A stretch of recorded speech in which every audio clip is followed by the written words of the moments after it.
So Cook's got to run it some today. It's the Michigan State offense that has already set a school record for points in the first 5 games. They're averaging 45-6 a game, and R.J. Shelton gets an end-around play for a couple. Well, the impact players, Tony Lippett leads the league at 105 yards per game receiving. He threw a touchdown pass last year against Purdue. Jack Conklin, a former walk-on, their best offensive lineman. They need to get the power game going. Rajon Howard and Jawan Bentley, that's the nose guard and the middle linebacker. If you're going to defend Michigan State, those guys have to play well. Cook on a half roll, throws to the outside, has it complete for a first down as he got it to Keith Mumphrey, a guy who can stretch the field with his speed, and Anthony Brown, the left side corner, made the stop. Nice early, crisp throw by Cook. That ball got there on time, so Mark D'Antonio's got to feel good. Get his guy out of the pocket a little bit. If you've been struggling, give a guy an easy throw to get him started, right? And throwing on the runs, nice. Get a little, get the adrenaline out a bit. Langford, the running back to the left of Cook. Langford straight up the middle. Gets about 3 before he's pushed back by the middle of that Purdue defense. A defense that held Illinois to only 65 yards rushing last week. Of course, that's Illinois. They're 114th in the country in rushing, so you have to question just how good they might be. But this is not Michigan State from 2013 either. They lost their right guard, Dan France, and their left guard, Blake Treadwell, did Michigan State, and they're not as physical in the middle of the offensive line as they were last year. Cook from an empty backfield, plenty of time, floats it down the middle on the post, and knocked away at the last moment by Frankie Williams, who was a really good safety.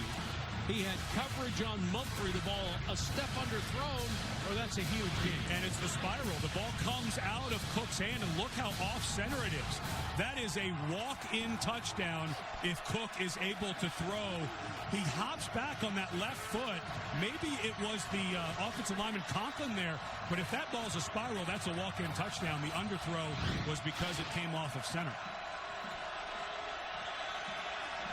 Third down, Cook says, I need a play.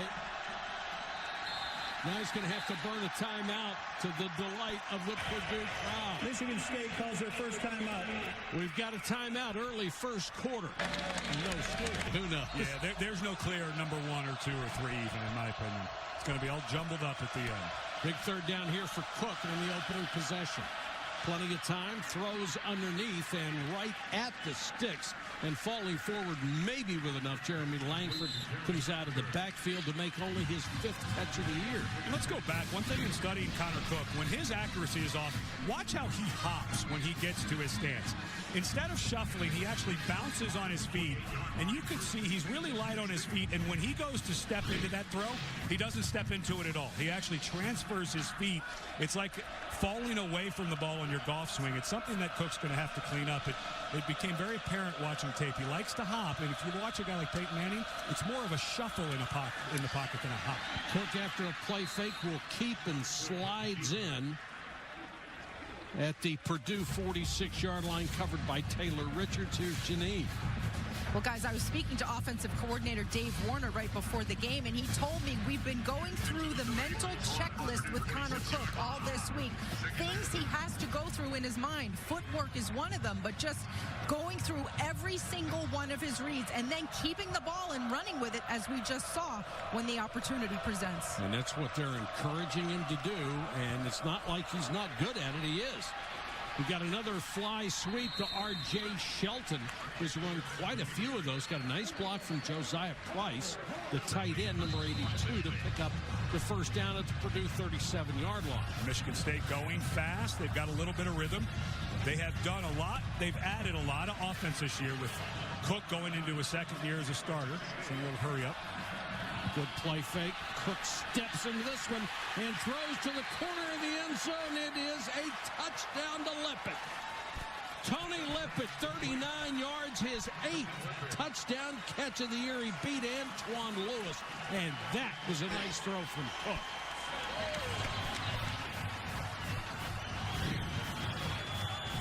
Right to the outside shoulder and a terrific throw. And that's why when you look at Connor Cook, there are throws like that, and he does have a really live arm.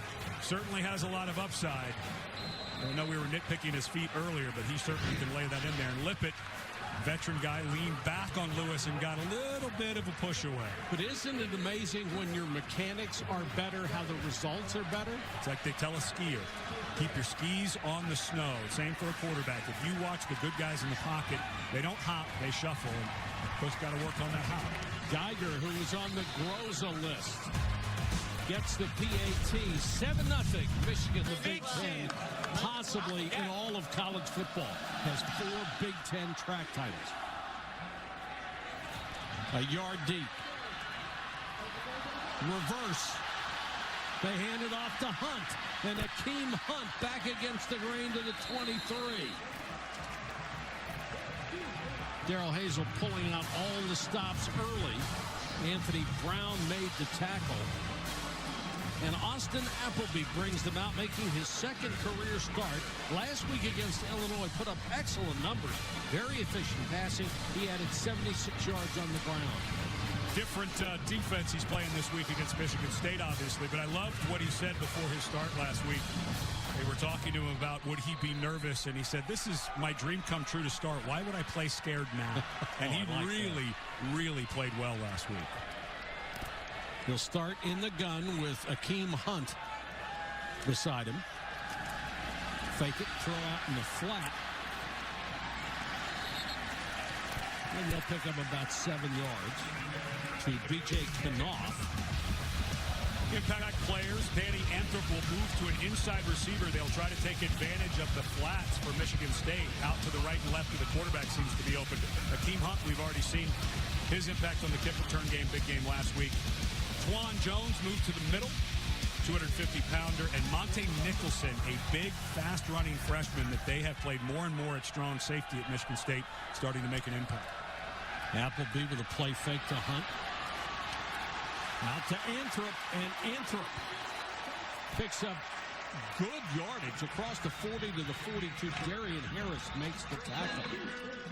And the one thing that Darrell Hazel and John Shoup were talking about, they were going to run some stack routes. This is just good blocking down the field, but because Michigan State's inside cover guys on those stacks tend to look into the run game more, they feel like they can take advantage of that area. It's called the flats, just right out to the right and left. They'll get there with swing passes to the running backs, and there you saw it with a wide receiver screen. They want to do it 20 to 25 times today. They want to challenge that side, that part of the field. They expect Anthrop to have a big game, and he's flanked to the right side. Now they're going to throw deep to Anthrop. He has it inside the 30 down to the 22. Lost his balance, or he might have scored against Curtis Drummond. 36-yard gain.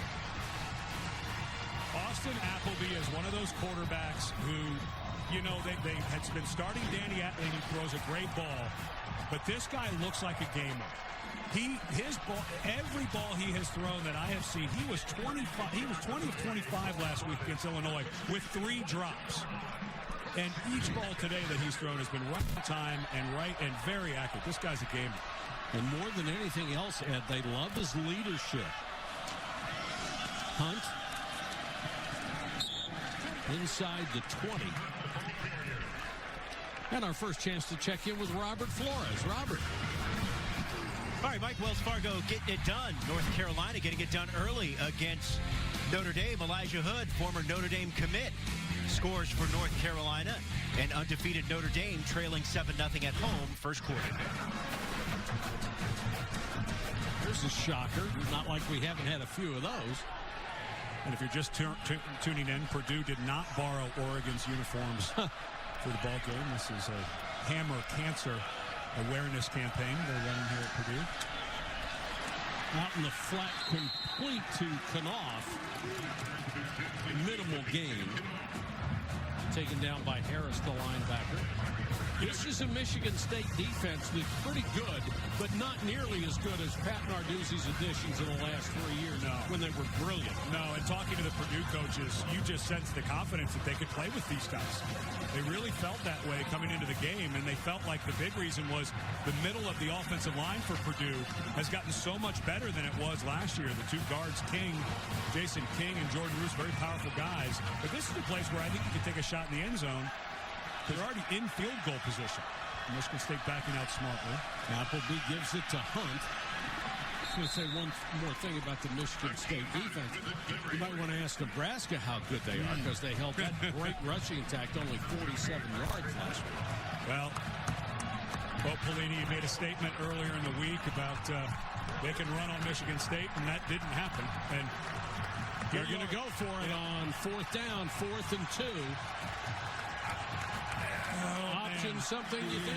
Yeah, you want this in the quarterback's hand. They've got a power run. I'm not sure you want to run a power game here. Keanu Green, number 3, is the deep back. I feel like they should go for the field goal and take the points here.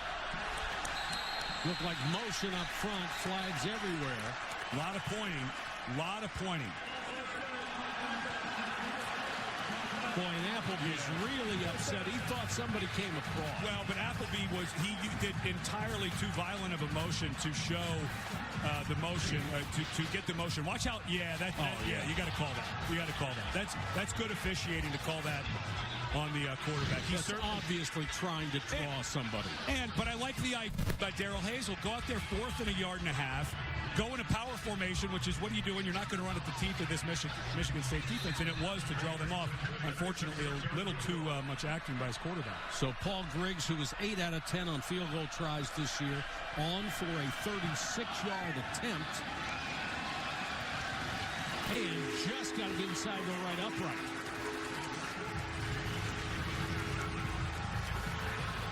Purdue successful on its first drive. They answer the Michigan State touchdown with a field goal, and it's 7-3. Holy smokes. Play action fake by Cook. Throws on the run and has Lippett up at the 41-yard line. Lippett taken down by Anthony Brown, who's had an active first quarter.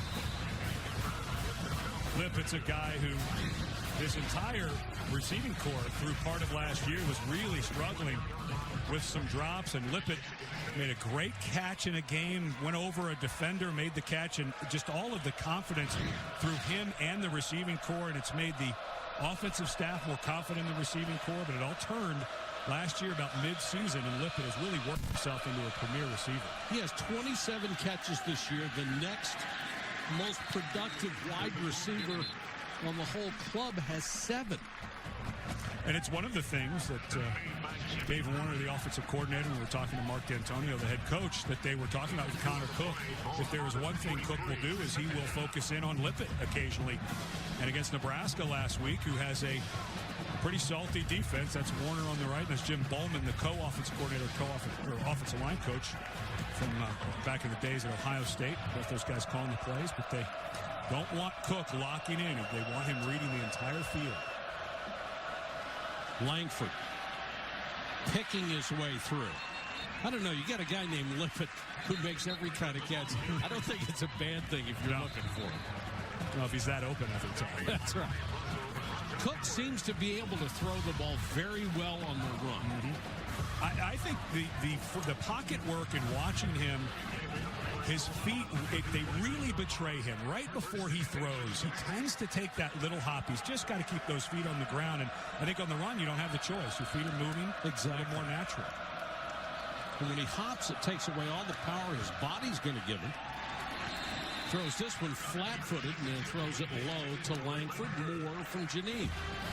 Well, guys, as I was saying earlier, Dave Warner was telling me before the game about that mental checklist they have him going through. One of those things to check off is his decision-making, because Cook knows. He told me yesterday, he said there were no excuses for the way I played versus Purdue last year.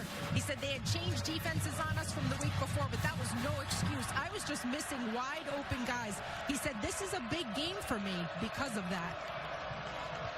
Well, it's good that he understands that. Good timing on the fly sweep. They had Langford flanked out, then brought him back and gave him the ball. That is precise timing to get that snap. And it's not the old tip drill where you tap it forward. That is a straight handoff, and it's fraught with some danger. Greg Hudson now in a 3rd and 7 situation. You know you're going to get the throw from Cook. Hudson able to generate some defensive line pressure this year, and a bunch of bodies standing up around there. I don't think they'll bring pressure here, but he's feeling a little more confident with his defensive line, able to get pressure without it. They have 16 sacks this year. They had only 18 all of last year. 4-man rush. Cook throws, has a wide-open receiver. First down. It's the second tight end, Jamal Lyles, who went down the sideline. And a nice throw by Cook gives him another first down. Terrific route by Lyles. He gets a free release. Nobody knocks him at the line of scrimmage. An excellent throw. And a good job by Feichter. Did you see how his body was going up and how high his head was? And he hit with his forearms coming up in his shoulder, not leading with his head. That was a good job by Feichter to get a physical hit that was not targeted. Michigan State averaging over 10 yards a play on first down. Cook with a fake here, under some pressure, throws off balance, almost intercepted. Probably should have been through the hands of Leroy Clark, who backs up both corners. Well, this is a throw that Connor Cook needs back. On the run, falling away. The defense is there. I mean, the defender was right on top of that. Leroy Clark. I'm not sure what Cook is seeing there. And, you know, that's the back and forth with Cook at quarterback. The throw before to the corner to his tight end was perfect, and that one, not a great decision. I think decision is the operative word there.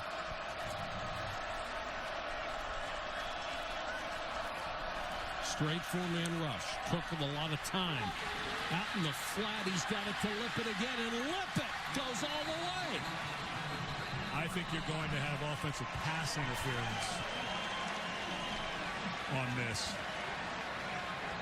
because Jawan Bentley was supposed to be in coverage. Yeah, and I think there was a pick run by 82 Josiah Prince. Offense.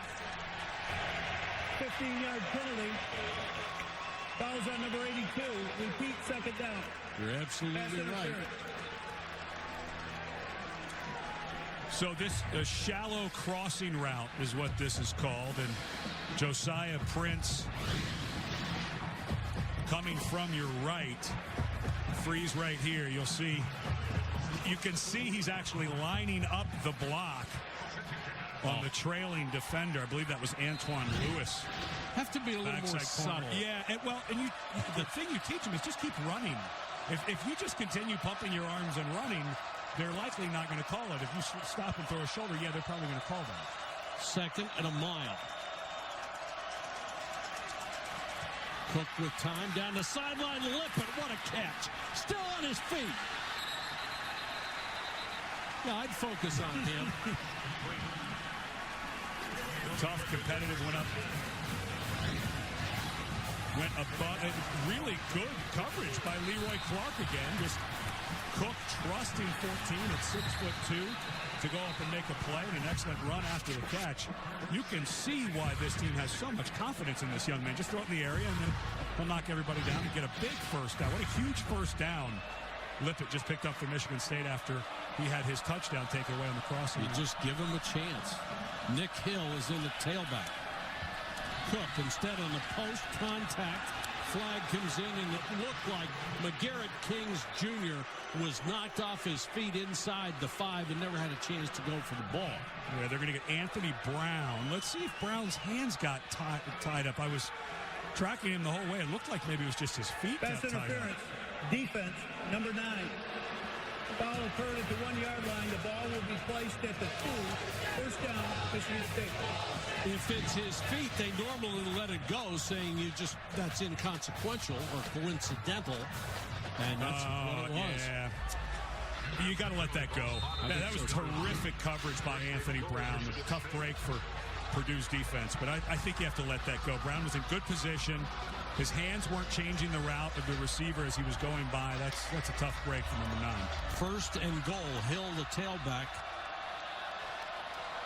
Trevin Pendleton, the blocking back. Hill trying to take it to the outside. Sneaks inside the pylon. Touchdown. And Pendleton gave him a clearing block on the outside.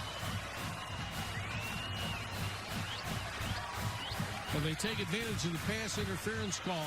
And before that, the huge first down on 2nd and 25. So part of it, they were very fortunate. The other part, they earned.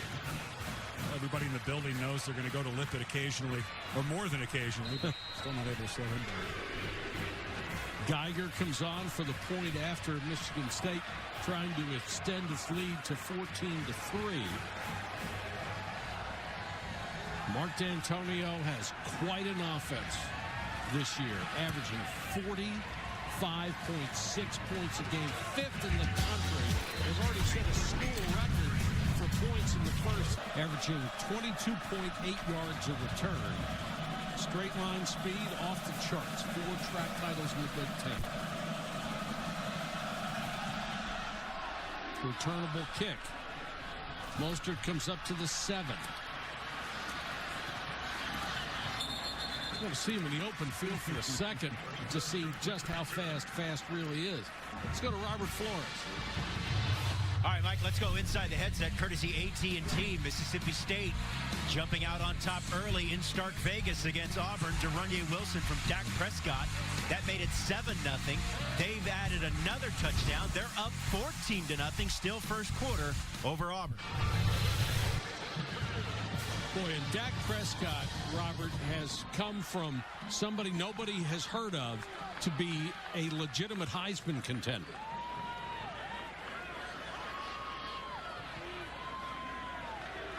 Appleby 1st and 10. Gives it to Hunt. Not much there. Shalik Calhoun was waiting for him along with Joel Heath. This defensive front for Michigan State, the middle of the defensive line, Joel Heath and Demetrius Cooper, a couple of guys making this the first year as every down starters. So happy with how these guys played last week against Nebraska. You mentioned the yardage that Nebraska was held to in the run game, and a lot of it was because these two guys played so well between the guard and center gaps.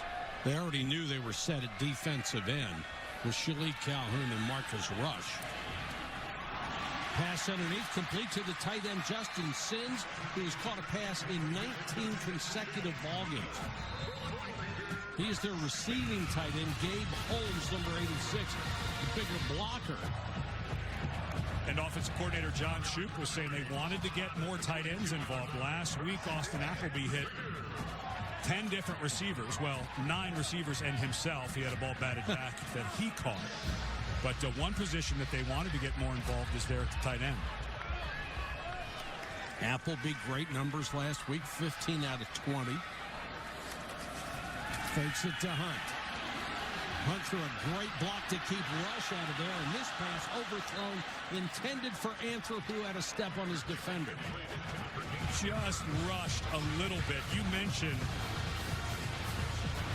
Akeem Hunt with a wonderful block here, blocking the defensive end. Watch as he comes across to pick this up. But Appleby just rushes this throw a little bit, but Anthrop puts a wonderful move. I can see why they're so excited about moving Anthrop to the inside. He put a wonderful move on the nickelback. That's good battling by Akeem Hunt. He's a homegrown product out of West Lafayette. Hunt. And then option handoff is not yielding very much. Shalik Calhoun, who was the Big Ten Defensive Lineman of the Year last season and made several preseason All-American teams, credited for that stop. And what they're trying to do, they'll keep running the inside run because what they want is Calhoun and Rush on the other side to start getting down closer towards the ball so that then Appleby is able to pull it out and get on the edge. But Calhoun had nice discipline that time.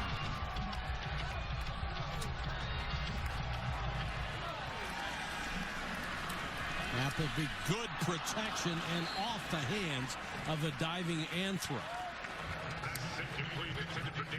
Yeah, he missed it just by a touch. Appleby had to fire that ball in there. Anthrop had found a little bit of a hole right beyond the sticks. and came right back to him, fired it in there, and just missed by about a foot. Good coverage there underneath by Curtis Drummond. But I know they're down 14-3, Ed, and they may get their head handed to them before the afternoon is over. But this team is so much better than the Purdue team we saw last year. It's not even close. At every position. Meadows to punt to McGarrett Kings Jr., who waits at the 15. Wobbly spiral, and he is swallowed up immediately as soon as he touched the ball. A loss of 1 on the return after a punt of 30. Leroy Clark downfield to make the tackle after a 40-yard punt. Tonight on ABC, the chase for the NASCAR Sprint Cup is in Charlotte for the second race of the contender round. It's win and move on. 12 drivers, 8 advance. The Bank of America 500 at Charlotte tonight, 7 Eastern, 4 Pacific on ABC. If you're Purdue's defense, you got to slow down Michigan State. Yeah, I was going to say, this is a big... Purdue's offense feels like they're 1 or 2 plays away from being able to move it really effectively. So you got to get a stop here if you want to be in this ballgame. Straight ahead with Nick Hill, and we check in with Janine Edwards.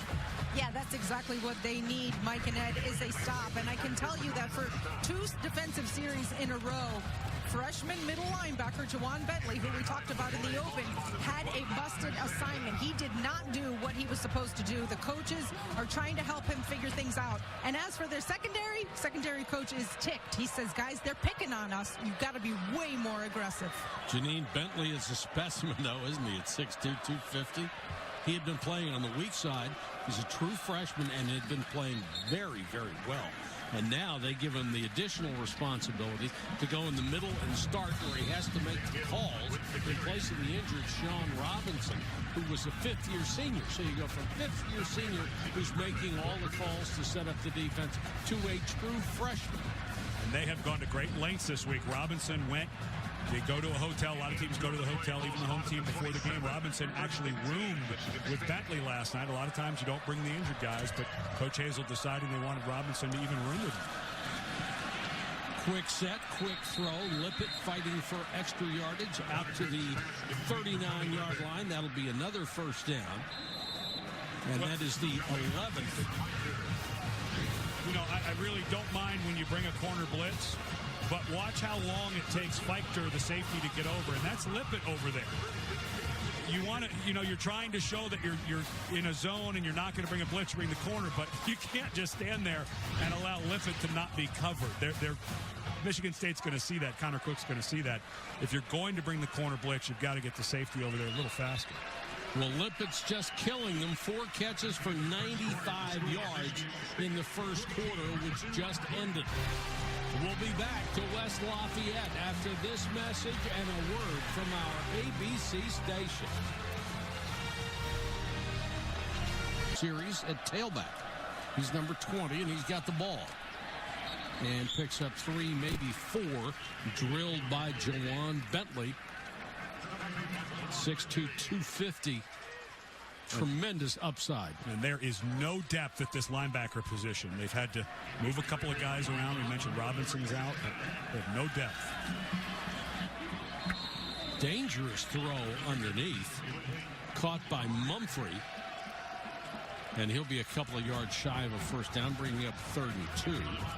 If I'm Greg Hudson, the defensive coordinator for Purdue, I'm thinking run here. 3rd and 2. Do they let Cook throw it? You got to think run. So maybe you can even think of a run blitz here. This is a big down for them. Hill, the tailback. Hill will get the carry. They showed misdirection and then gave Hill the ball off the left side. This offense, so multiple because they've got veterans who know it and don't make mistakes. Well, and they're starting to add things like the spread element. That they go into a power run look, and they bounce it to the outside. We already mentioned the left side. Jack Conklin's their best blocker, the left tackle, and they just blew out the entire right side of that Purdue defensive line. And it looks like Bentley may have been hurt a couple of plays ago. Now he's back out there, and this pass is incomplete. and Anthony Brown on the coverage. You know, one of the things that Mark D'Antonio said when we were talking to him about Purdue was how good he felt like their corners were. Both Anthony Brown and Antoine Lewis, and we've seen a bunch of Leroy Clark. And although there have been some big plays in the pass game, the coverage hasn't been off that bad today. And Brown, of course, who'd been called for that PI in the end zone that probably should have been called. Good tight coverage there. And Frankie Williams, the safety, is pretty good, too. He covers the slot when they go 3 wide. Cook, after a nice fake, doesn't slide, lowers his shoulder and bangs forward to the 35. Landon Fichter, made the tackle, but before a big game. Excellent job by the right side of the offensive line, the right tackle. Donovan Clark and Connor Cruz, the right guard. Again, it was the left side and that 3rd and 2 that smashed Purdue on the defensive line. That time it was the right side. This offensive line, which hasn't been as good as last year, playing pretty physical this afternoon. Langford, number 33, back in the ball game at tailback. He'll get the carry, and Langford breaks it off the left side. Sheds a tackler, 10-5, dives, and is taken out of bounds inside the 5-yard line.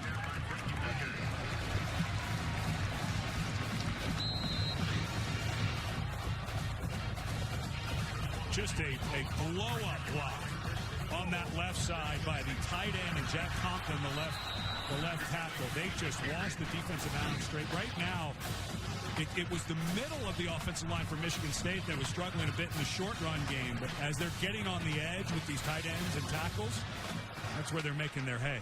They'll spot it at the 3, 1st and goal. Surprise, empty backfield. That's because it's a quarterback run and no gain. Tried to cross him up, spread the field, and have Cook take it in himself, but the Purdue defense was waiting. And guess who? Bentley. Not much to read there. Quarterback was keeping it the whole way. Michigan State was trying to get the guard up to block on Bentley, leading to the point. He's almost as big as the guards. Langford back in at tailback. Fake the end around. Throw, tipped, and caught for a touchdown by Price. Could have been picked. Somehow it got through Fichter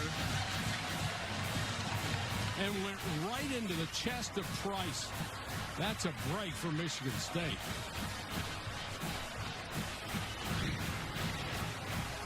And Purdue's defense had this pretty well read. Fichter just mistimed his jump. He couldn't quite get his feet underneath of him. And a nice job by Prince, even as the ball is tipped, able to adjust his hand and make the catch. But Fichter just couldn't quite get his feet underneath him. Almost had it. Geiger for the point after. And this record-setting offensive machine not even slowing down here. Only played 3.5 minutes into the quarter. They already have 21 points. And instead of an interception, they get a touchdown.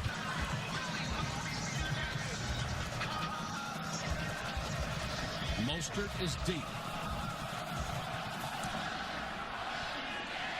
High end over end, sends him 2 yards deep in the end zone. The track star will bring it out.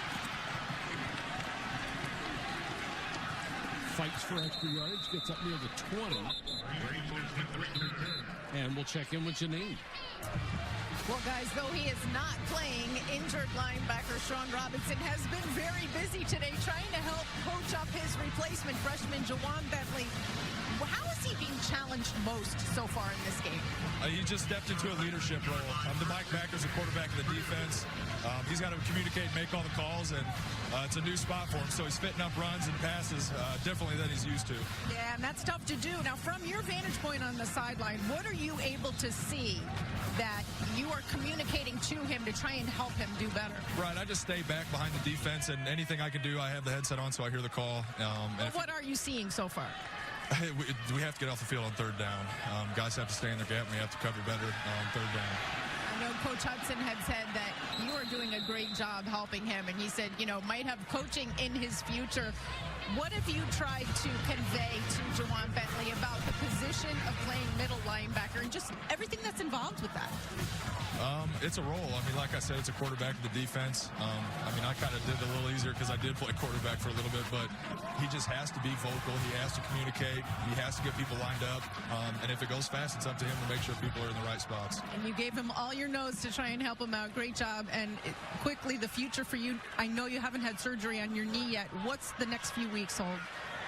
Just rehab and get some of my knee motion back in my knee, some swelling down. We'll get surgery probably in a couple weeks. Okay, and in the meantime, he's going to keep coaching up this Purdue defense. Thanks for stopping by, Sean.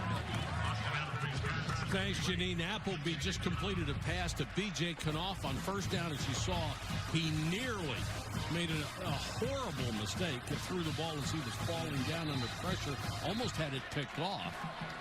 And it's going to be 3rd and short for Purdue. They need to keep a drive going. I was going to say, the defensive captain was just saying the defense needs to get off the field on 3rd. Well, he needs his offense to stay on the field on 3rd. Yes, this he is does. a zone read run if I've ever seen one.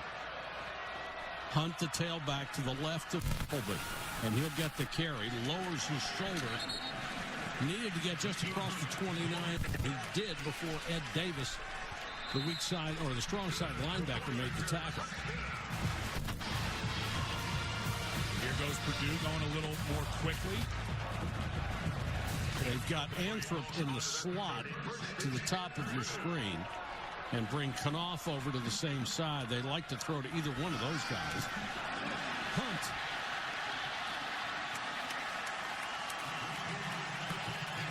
Trey Waynes got him after a gain of 18 yards.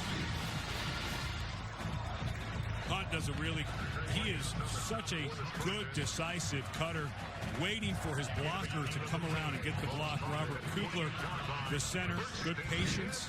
177 yards last week was a career high. This is a big drive for Darrell Hazel's Boilermakers. And Kugler, the center, their best up front. Although they added David Hedlund at left tackle last week, and he's been really good.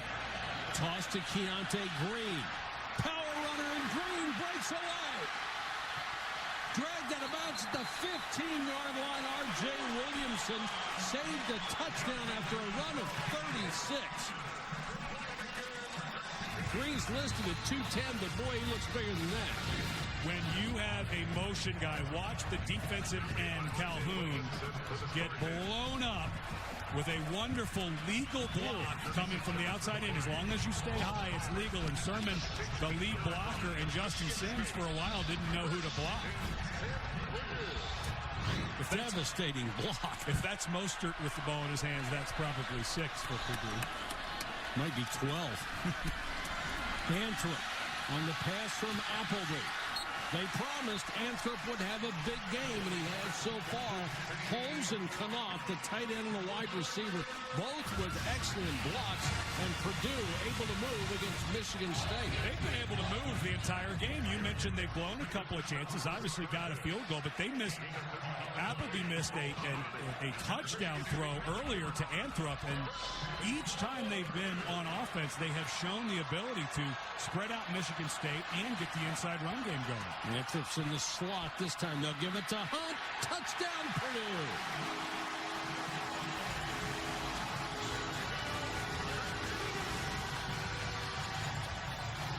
Darrell Hazel in our meeting yesterday was so convincing that his offense would be able to move the ball against Michigan State because their skill players could do the things that were difficult for Michigan State to cover. And almost more importantly is the middle of his offensive line is finally getting to a place where if you're going to do all of that stuff on the outside, you have to be able to run the ball between your guards because that's what the zone part of the zone read is, and they're able to start to do that.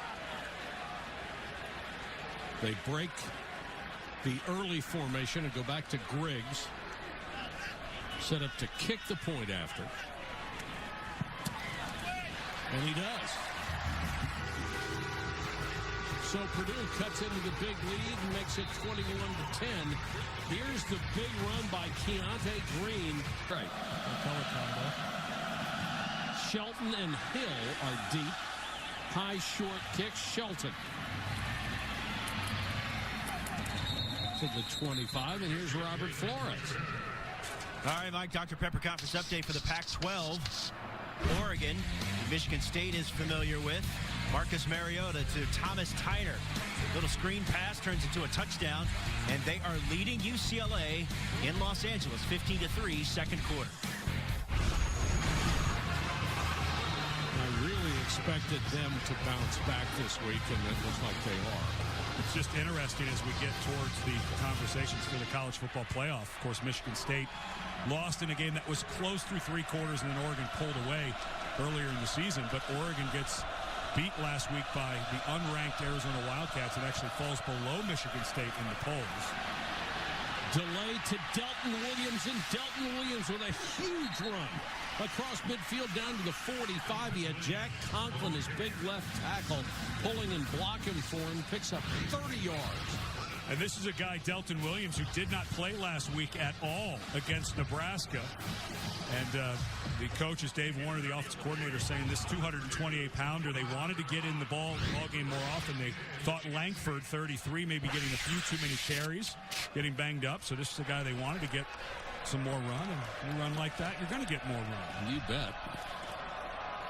Well, they haven't been able to stop him. They really even haven't been able to slow him down. Connor Cook. Flag is down. So's Cook inside the 20. Flag's back at the 35. It looked like one of his linemen was out there, may have been holding. Donovan Clark. Holding. Offense. Number 76. 10-yard penalty. Replay first down. You know, just a minute ago we saw the highlight from Oregon UCLA. That is basically not even halfway through the season. For the Pac-12, that's an elimination game from being in the national title discussion. It really is. Both those teams with one loss. You get one more, and a two-loss team. Yeah, it's not going to happen. Yeah, not from the Pac-12. It might happen from the SEC West. Correct. I'm not sure it's going to happen from the Big Ten. You could have two-loss teams from the SEC West, and they could have a legitimate argument that they deserve to be in there. I mean, that's just brutal. The concentration of talent there is unbelievable.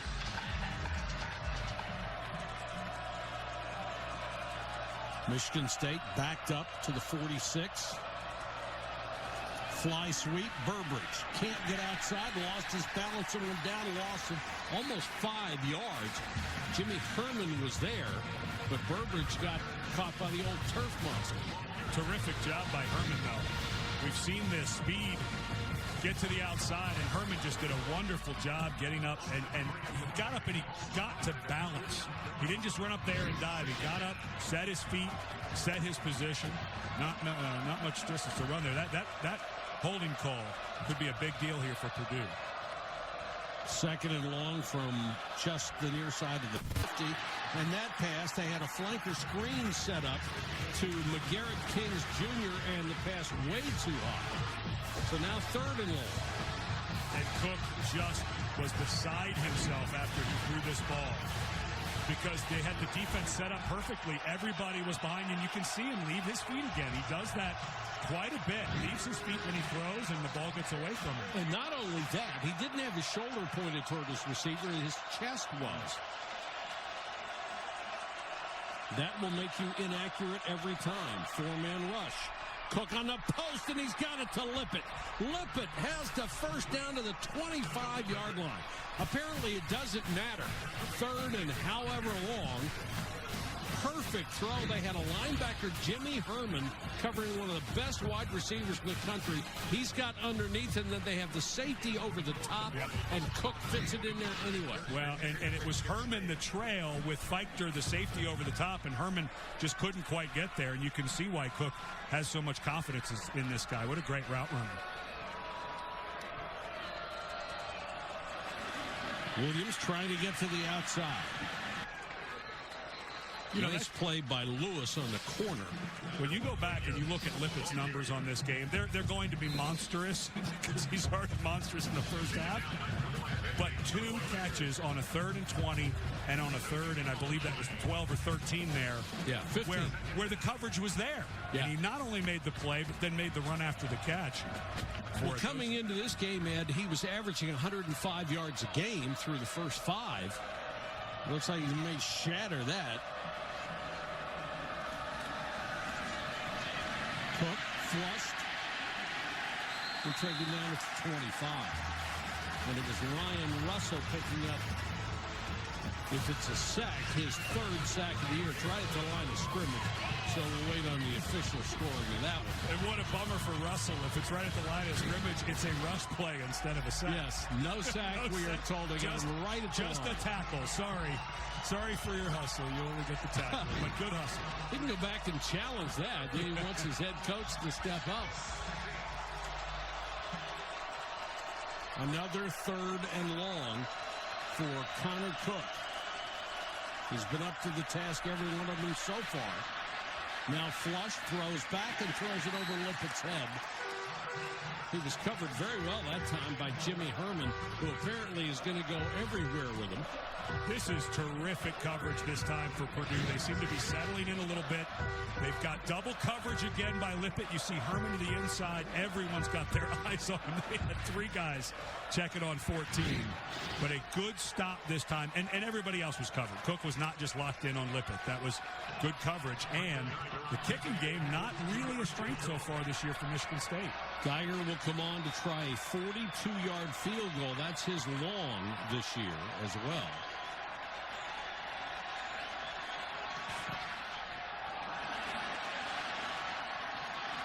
And it just got there. Geiger knocks it through. Michigan State successful on offense again. They've scored 24 points here in the half. Potentially maybe on that list if a change were to be made. Mostert again deep for Cronin's kick. 3 yards in the end zone. He'll bring it out. Hadn't had a chance to test that speed. Made good hard runs, though. Takes this one out to 28. He's obviously not just a track guy. He's a football player as well. Now for today's Aflac trivia question. Last week against Illinois, Austin Appleby threw a touchdown in his first start. What Purdue quarterback threw the most TD passes in his first start? Well, there are a lot of great names. There's one obvious answer, so I'm guessing that's not it. Drew Brees, is that what you think the obvious answer? That would be the obvious answer. That was basketball on grass era under Joe Tiller. I'll go with Jeff George. Because I haven't said his name in a few years. Since he went to 17 other schools, does that count?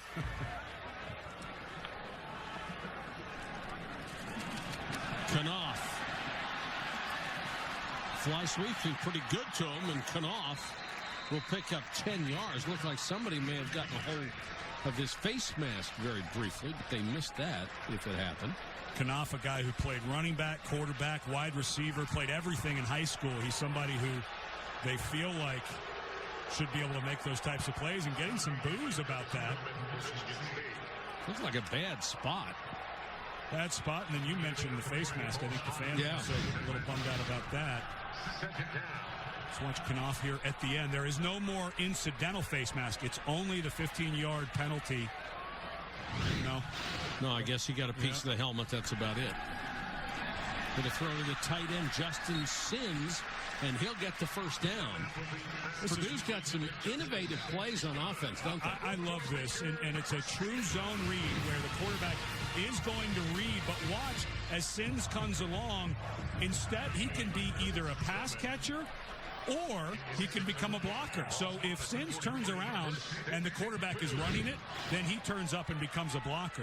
There are 3, sometimes 4 options on that play for the quarterback.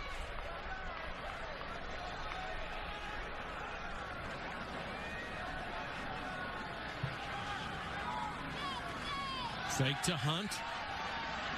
They're trying to set up a screen now. They do the smart thing and just throw it away. That was a very smart play by Apple.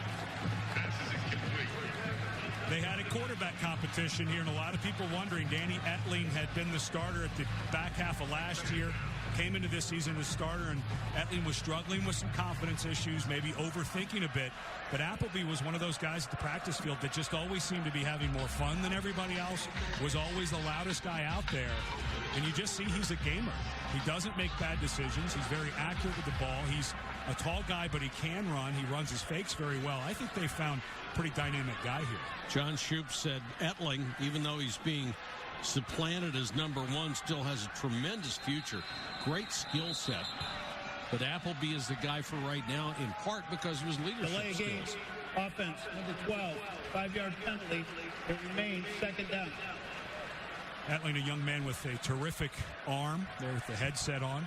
And he'll get to play. This is how many times you go through a season where you don't see the guy come back into the game because of an injury. So this is a time where the coaches feel like it'll be nice for him to sit back, watch things going on. But I'll tell you, the way Appleby's playing, I'm not sure there's going to be a change anytime soon. Right. Unless this guy gets injured. He really looks like he has that X factor. The game doesn't bother him.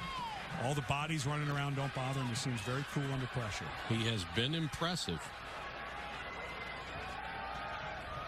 Short set, the outcut almost picked off. Instead it gets to Anthrop. And Anthrop will get all the way down to the 31-yard line. Curtis Drummond went for the pick and missed. And it's a good thing that Appleby has a big arm, because that ball had to get there in a hurry. On time and accurate. That's what I saw from him all the time. And it was Drummond who missed an interception that would have been returned for a touchdown late against Nebraska that would have sealed that game, that turned into a bigger play. 31-yard gain. Knopf got a block on the corner. Drummond, a guy who has really good hands. As a matter of fact, Pat Narduzzi said that Drummond may have the best hands on the entire team, and last week had 2 interceptions he dropped against Nebraska. And Drummond was a guy who, late in the game, he cut under an outcut from Nebraska, had it in his hands, would have walked the 40 or so yards for a touchdown, but dropped it in that time, wasn't able to get his hands as he cut underneath Knopf on the play before. He's on the Thorpe list as Michigan State calls their second timeout. one of the best defensive backs in the country, and made several preseason All-American teams as well. 24-10 Michigan State. That's Curtis Drummond, the 5th-year senior safety, who gambled and lost on this one. Well, this is this week. Drummond maybe gets a fingernail on it, and then last week against Nebraska, this is just a walk-in touchdown if he makes this catch. It's almost thrown right to him, the same route, but Jordan Westerkamp, the receiver from Nebraska, much like Knopf did on the throw before on this one. Got to get Michigan State fans a little nervous here in the end of the first half. It's a huge drive for Purdue, and they give it to Mostert. And Mostert almost broke it and got to show you that world-class track speed. Monte Nicholson made the tackle, but he got the first down. This Purdue offense changed so much from what we saw last year. Darrell Hazel was trying to run 2 backs, a couple of tight ends, a power, and they just didn't have the personnel to do it. And they've gone to this misdirections, more spread, the zone read, the inside run, and it is really paying off for them. Hunt shifts to the right side. They fake it to him and go back to Anthrop. Anthrop inside the 10 to the 8. That's a first down. Curtis Drummond made the tackle. And what did Darrell Hazel said? He'll catch at least 10 balls. And that's the exact part of the field out there to the right and left. It's called the flats. And that's exactly what Hazel said. They wanted to attack at least 20 times. And right now, offensively, Purdue is in a groove. Michigan State's looking awfully tired. They've had to cover. This looks more like when Joe Tiller was here, even though a little different look, making the defense cover the width of the field. 5 catches, 103 yards so far for Anthrop. First and goal, Purdue. Out into the flat, Knopf, touchdown! 5 catches for Knopf. They thought these areas were vulnerable, and it has proven to be true. They saw Oregon take advantage of this part of the field time and time again because Michigan State wants bodies around the line of scrimmage. They're trying to stop run first. the accuracy of this quarterback, I am just blown away by Appleby. That seems like an easy throw, but if that's back 1 foot, the defender makes a tackle. You're absolutely right. He really has a nice feel for the ball game. 12 of 16, 148 yards.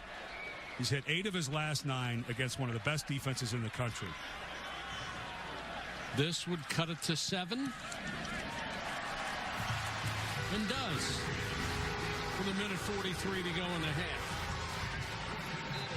Very impressive. And Purdue gets the ball back to start the second half. And with a minute 43 and 3 timeouts, if Michigan State doesn't pick up a first down, they might get it back again before this half is out. I'll bet you 10 cents Michigan State gets a first down. There's the comparison. Pretty good for both guys. Yeah, Cook's looked good, too. You can't take away the afternoon he's had after struggling last week against Nebraska and struggling in this game against Purdue last year. But Appleby has got to be such a breath of fresh air for this entire organization for Purdue. Just a guy who he seems to have a great feel. And all the great quarterbacks that have played here, just expect a lot out of the position. But this young man just seems to have a terrific feel. And, of course, now he's enjoying himself doing a little dance on the sideline. There have been a couple of good quarterbacks here. Not a lot of defense being played here this afternoon. Almost 9 yards per play for both. Well, one over 9, the other one at 8-3.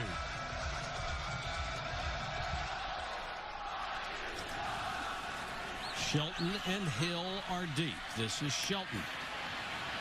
Has the seam, takes it up over the 25 to about the 28-yard line.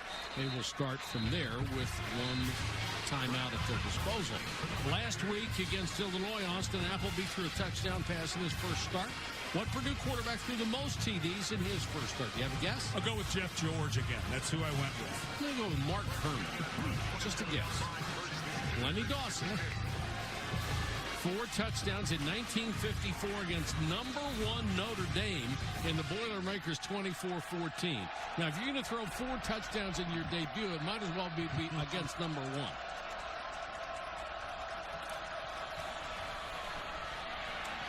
Flanker screen, not much to McGarrett Kings Jr. Lenny Dawson, of course, went on to have an all-world career with the Kansas City Chiefs. And it looks to me like Michigan State, a little odd to throw on first down. And then come out and then slow down. You would think if you're going to play it conservative, you've been able to run the ball pretty effectively so far. I know they have a lot more confidence, obviously, this year with Cook. As Langford is the tailback, and Langford will get the carry. Breaks a tackle, first down and more. Langford across midfield, down the sideline, and knocked out of bounds. That'll stop the clock with 53 seconds to go. Taylor Richards knocked him out of bounds, but a simple delay goes for 28 yards. Well, if you play it conservative and you pop one, now you don't have to play conservative. But that's... I still wonder, though, if you're going to be able to pop one, why take so much time between the play before and that one? Now you've cost yourself 25 seconds on this drive by just not going. If you're going to run it, I have no answer for you, sir. From the 41. Short set for Cook, post complete.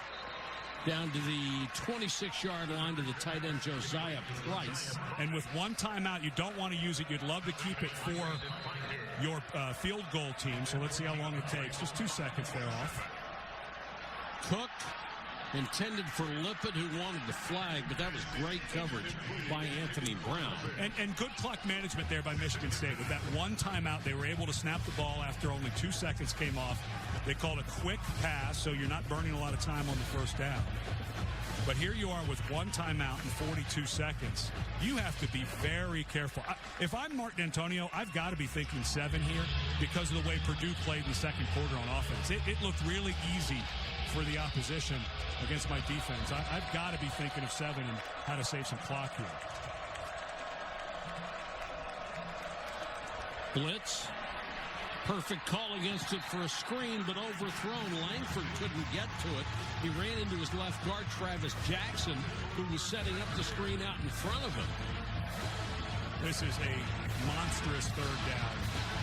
Connor Cook is a guy that you would expect would do a drop-back pass here. We have not seen many blitzes on third and long from Greg Hudson, the defensive coordinator. Not sure we'll see it here.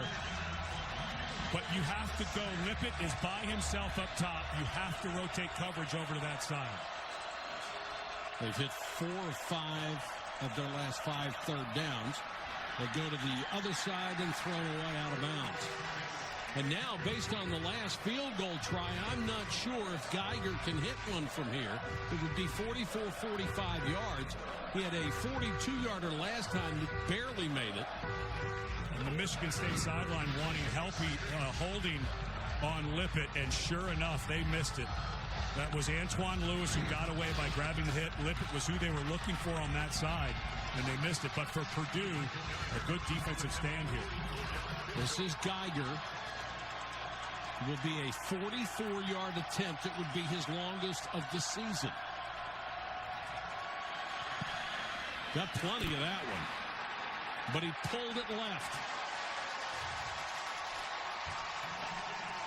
And if I'm Purdue with 1 timeout and 28 seconds left, I'd put my foot on the gas. The way Purdue with 3 timeouts, I'd put my foot on the gas here. And the way my quarterback has been playing, I would not be happy if I were Darrell Hazel.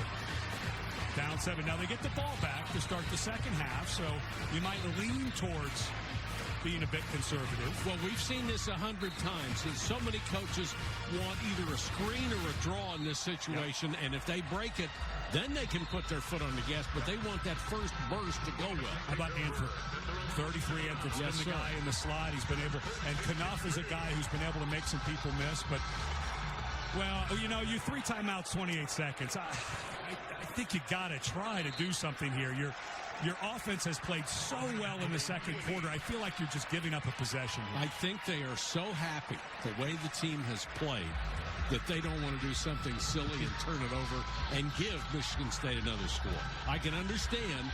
I get your point, but I understand what they're doing too. Well, Michigan State defensively has their hands full with this Purdue offense. They really started to spread the field and were able to. And Appleby just played spectacularly in the second quarter.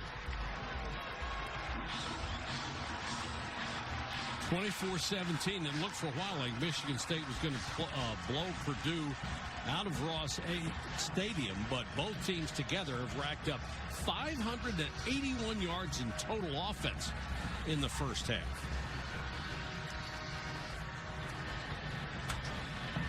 And let's go to Janine. Coach, you're up against one of the best defenses in the nation. Why is your young quarterback and your offense having success moving the ball so far? Well, we're putting some pressure on the flat defenders, and they're trying to play all those guys in the box, and we're able to get outside of those guys. And we're doing a good job of blocking the perimeter right now. So you had a chance here to maybe try to make another play. What went into your decision? And Purdue will get the ball back to start this half. Mostert with that blazing speed. Hasn't been able to get loose yet. Fakes the reverse to Hunt. Takes it up the middle to the 19. Now let's take a look at our Pacific Life game summary, Ed. Well, it started like it looked like it was going to be a landslide for Michigan State. Michigan State having the best offensive year in their history. And, of course, having Tony Lippett playing at the level he's playing helps. And Langford, who's now 10 games over 100 yards rushing in a row in conference play. But then Purdue behind Austin Appleby got going. They had Anthrop. Those are those plays into the flat, over to the right and left of the quarterback that they knew they had an advantage of. They saw Oregon take advantage of this, so Purdue borrowed Oregon's uniforms today and decided to give it a try. Anthrop and Knuff have been the most active wide receivers. Anthrop's the man in motion. They'll give it to Hunt across the 20. And we'll check in with Janine Edwards. Well, guys, serious and stern is how I I would describe the way the Michigan State assistant coaches looked coming out of the locker room. Now, keep in mind, they nearly blew a 24-point lead against Nebraska last week. And they're playing a team that Mark D'Antonio described as having a knack for playing up to their competition. Well, he told me, we've got to play up here. We have got to turn it up and up. We've got to stop those bubble screens. We've got to be more astute on the edges. And we are not going to make plays if we can't get behind the ball. And Giannini's absolutely right. It's going to be the defense that's going to have to make the adjustment. And so far, in the first 2 plays they have, giving up about 6 yards on 2 carries. But that's real nice patience by John Shute, the offensive coordinator, in play calling. Everything comes off of that little inside handoff to the running back. And the first one got about 3.5 or 4. That one got about a half. But you do that because you need that inside run to set up everything else. Shute with the hat on right there. Up in the booth. Brother Bob is defensive coordinator at Penn State. Austin Appleby had a very, very good first half. Got his first start last week. Made the most of it in the win over Illinois, trying to make it 2 in a row. Appleby takes off, trying to run for the first down. He's going to come up short. That looks like it'll be the first 3 and out in the entire game as Marcus Rush closed on him in time. And Appleby's upset. Yeah, because he waited just a half a second too long. Right when it opens, you got to go. I'm not sure if he's not grimacing from maybe having his ankle grabbed there. That was an excellent job by Rush finishing the play, but I'm not sure Appleby didn't come up a little gimpy, but a little upset. If he would have taken off right when that crease opened, he easily would have had the first down. Meadows is on to punt. He has had a spectacular season so far. Great distance punter, great position punter. And great special teams coverage by Purdue. A loss of 2 after a 48-yard kick. And Raheem Mostert out in the open field got to show some of his speed that time. Good grief. It's not often you see a punter like Thomas Meadows in college who has all 3 weapons. Watch hang time, and he's going to drop the ball outside the numbers. That's where all the coverage is set up for Purdue. They slide that way. It's a traditional punt, not a rugby punt. A lot of times you'll see the rugby punt. But look at that ball drop inside the numbers. That's where they have the 3 speed people. This guy Meadows becoming a weapon for Purdue. He is great hang time and the rare guy in college who really knows how to directional punt. Now it's going to be up to Purdue's defense to do something. And what do you do with Tony Lippett? Well, you hope he drops the ball. Yeah, you hope he's out of bounds when he catches it.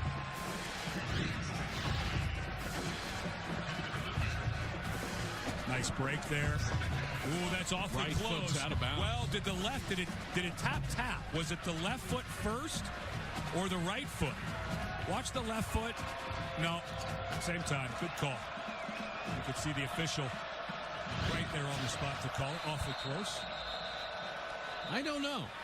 You think it might have been the left? I think the left. I think you were right the first time. Pass.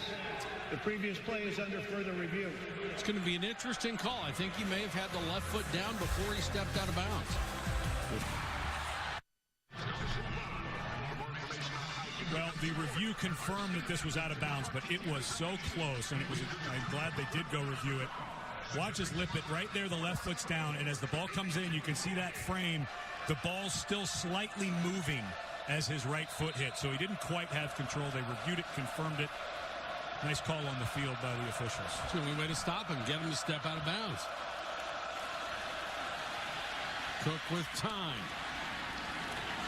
Has it complete to Jamal Lyles, and Lyles fights for extra yardage. It's a first down, and we check in with Robert Flores. All right, Mike, TCU and Baylor. This after Baylor had tied it at 24. B.J. Catalon, 94-yard kickoff return. Baylor gets a late field goal right before the half, and they're down 31-27. Right now on ESPN News, LeBron James, one of his 4 assists, as his Cavaliers are taking on his former team, the Miami Heat, 27-21. Cat. Thank you, Robert. Handoff goes to Jeremy Langford. There is no way in the world it's basketball season. All right. There's just no way in the world. Well, it's preseason season. And the good news for Purdue fans, last year at 1-11, of course, the basketball team wasn't great last year either, but not going to be looking forward to basketball for a while here. I feel like Darrell Hazel and the fans will come back. Not a great showing today, but you have to remember how bad things had gotten there towards the end of the Danny Hope regime and into last year. But this team, it's a whole different team. And the students are out this week. Langford dives very close to the sticks. Where they mark it, he's got it by the length of the football. It was, in watching last week's game against Nebraska for Michigan State, the weather was bad. It was a night game. But, boy, that stadium in Michigan State really started to empty. And, of course, Mark D'Antonio and the athletic director mentioned that they were really disappointed, especially in the student section. But when I was watching yesterday, the replay, it was really odd to see that stadium with an actual game going on and starting to empty that early. And really hard to imagine. Really. Yeah. Well, they ended up getting a nice lead there in the fourth quarter, and so it started emptying more. But the people listening on the radio were pretty freaked out, I would imagine. The Purdue defense has to do something to show that. Let's slow down this offense at least. Burbridge on the fly sweep taken down by Anthony Brown. Of course, Purdue wearing the circa 1985 neon colored stripe and gloves, and all for Hammer Cancer for an awareness we're doing for cancer today. But don't they have that color in 1985? I think that was an event. I think it was for Spring Break 1985. I think that's what this color is actually called. Spring Break 85. Really? I think. Langford breaks a couple of tackles, still on his feet, driving toward the 30, taken out of bounds. Boy, you're just a font of knowledge on just about any subject we can come up with. Yeah, it's easy if you just make everything up. Right now, this Purdue defense, though, you said that they have to do something. They're sticking to blocks a bit, and the way that Michigan State can run it, we know that they can throw it and cook. Will become a much more diverse offense into this first half of this season. If they get Langford going, this is the #1 team in the country for time of possession. They will melt the clock. With 9 carries for over 100 yards. That ball flipped. Should have been intercepted and was not, into the hands of Frankie Williams. Terrible pass by Connor Cook. And I didn't see that he had any pressure, but it sure looked like he started to fall away from this throw. If there is something that Cook is going to need to clean up, nice step into the pocket. He just doesn't get the weight transfer. There's someone there, but he tends to kind of stand up straight. He doesn't transfer his weight. That ball completely off the mark, and it should have been caught by Frankie Williams. That's a turnover you have to have if you're Purdue. Boy, Cook got away with one there. Back in the eye with Langford. Fake it to him, give it to Burbridge on the flanker sweep. Burbridge, first down and more inside the 20. Connor Cruz, who has played both center and guard this year, led the way. What an awesome job by Cruz. Just awesome. Watch him pull around and go one-on-one the entire time with Jawan Bentley.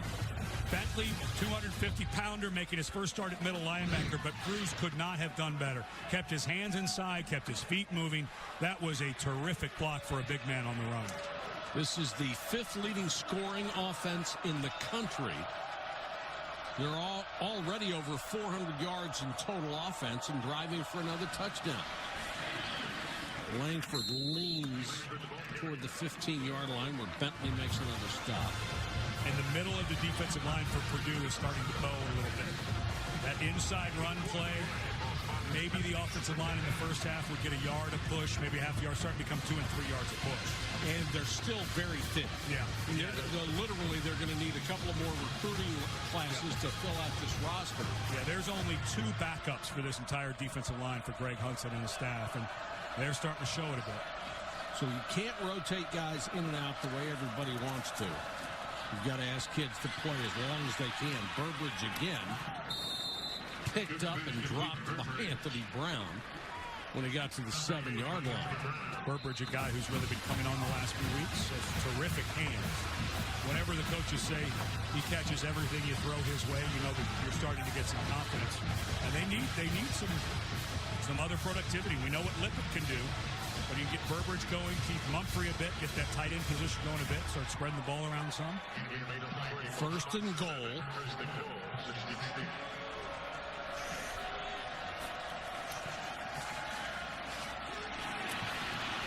Or the timing on that play was never right.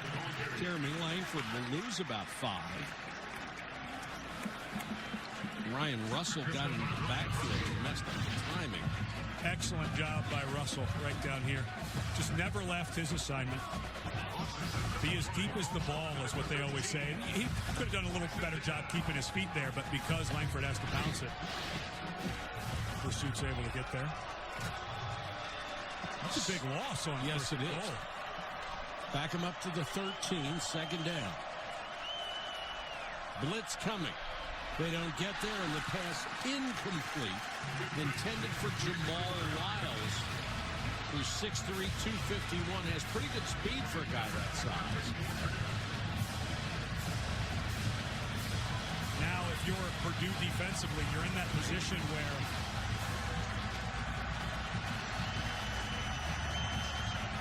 just nobody there. Excellent job by Anthony Brown. Now, because the goal line is at about 12, you think of this a 3rd and 13, but that ball cannot go over your head if you're Purdue. 4-man rush. Cook with time to the end zone. Touchdown. What a throw and what a catch. A perfect strike to Burbridge. And a great throw by Connor Cook.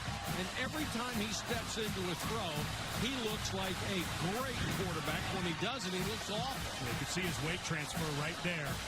And a terrific throw. And what a great catch by Burbridge, too. But the trailing, Antoine Lewis couldn't get there, threw it over the head of Frankie Williams, the strong safety. And you're right, Cook, it's that one part of his game, you know, if he could just find a way to make sure he gets a clean transfer of his weight every time. Remember Mike Glennon? Sure. Saw him against NC State a few years, against Florida State, got hit in the mouth, and every time he ended on his front foot. There's somebody to study and look at how that weight transfer works. Cook is awfully good when he does it. All made by the lowest bidder. How do you think I feel?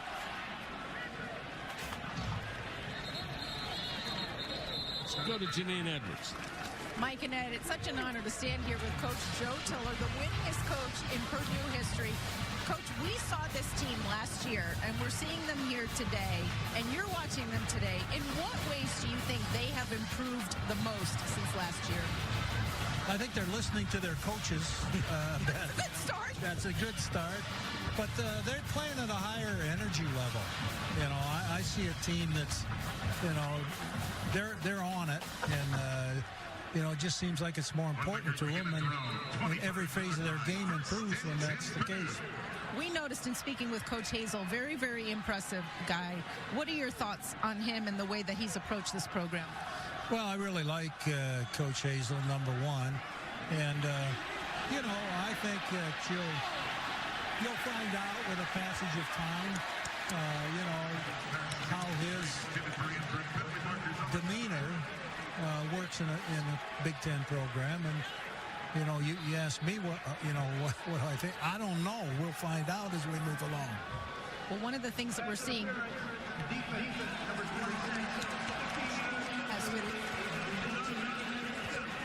this, to me, is an awful call. Yeah. And that slow motion, they're supposed to let what are called bang-bang calls. And the defender is late getting there.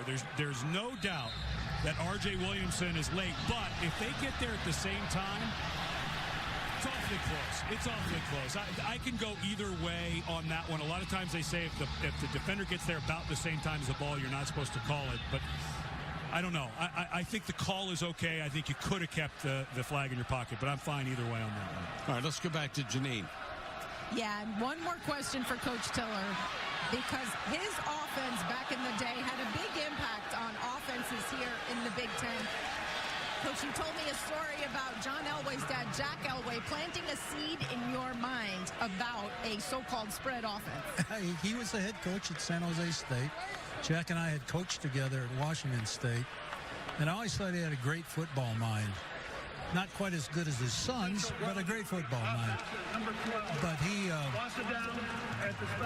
was running a one-back spread that he'd actually picked up from John's high school team when he was a head coach at Cal State Northridge. Well, anyway, I see this. I've never seen anything like this before. And it's pretty impressive. So he and I got together afterwards at his favorite watering hole and got out the napkins and started drawing formations. And I said, Jack, what do you think is a perfect offense? And he says, I think if you could run this spread and incorporate the triple option, you'd have the perfect offense. And we were running a triple option at Washington State. So what do you see today?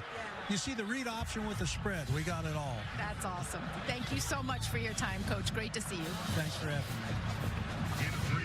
It was a great time in the history of Purdue football when that man was the coach here. The fans wanting now, if not maybe a targeting. No, that's not. That was a nice job by R.J. Williamson. Actually led in there with his shoulder.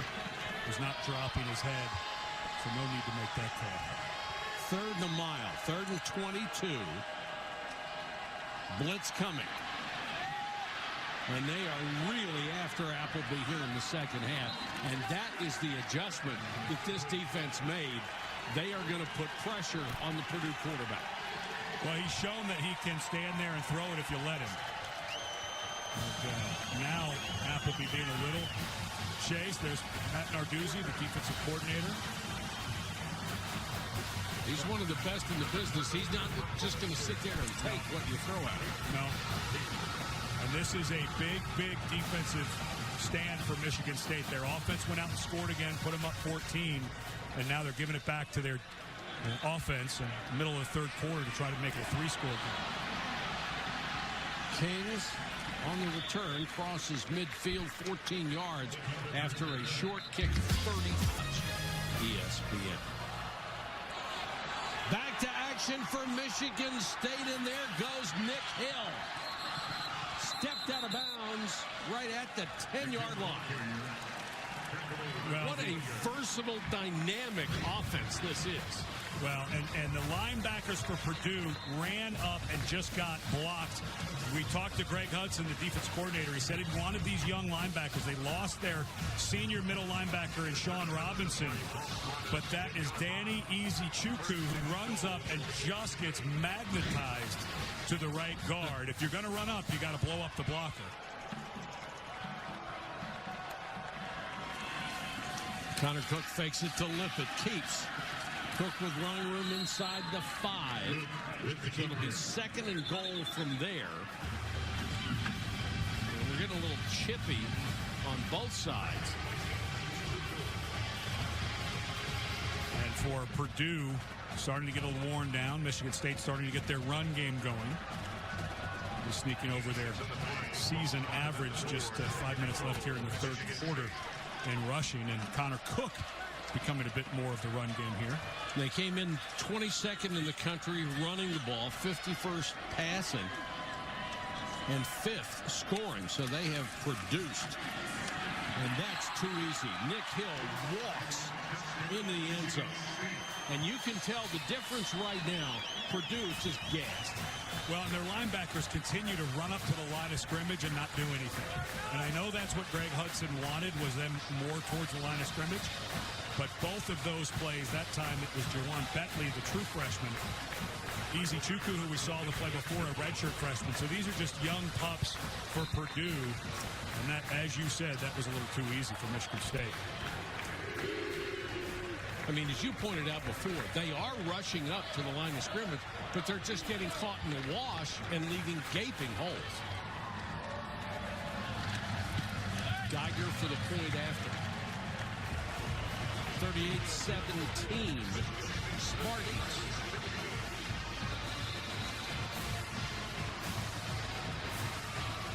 Tomorrow night on ABC, Resurrection, one of television's most compelling dramas, is all new. Resurrection tomorrow night at 9, 8 Central on ABC. I watch it live and I tape it so I can watch it again. I just love it. That is where the child shows up who's been missing for a while, right? Yes. Comes back into the life. And Omar Epps, who was the star on House, is the star of this. Ah, there you go, Hill. over to your offensive lineman. He knows how easy. He had 2 easy runs on that.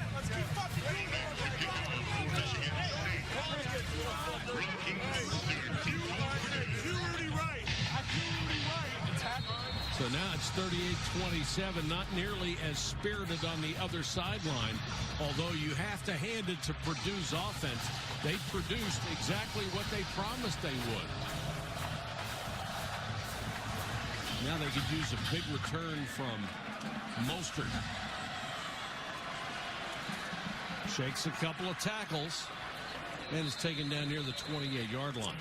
Let's take a look at our Pacific Life game summary from West Lafayette.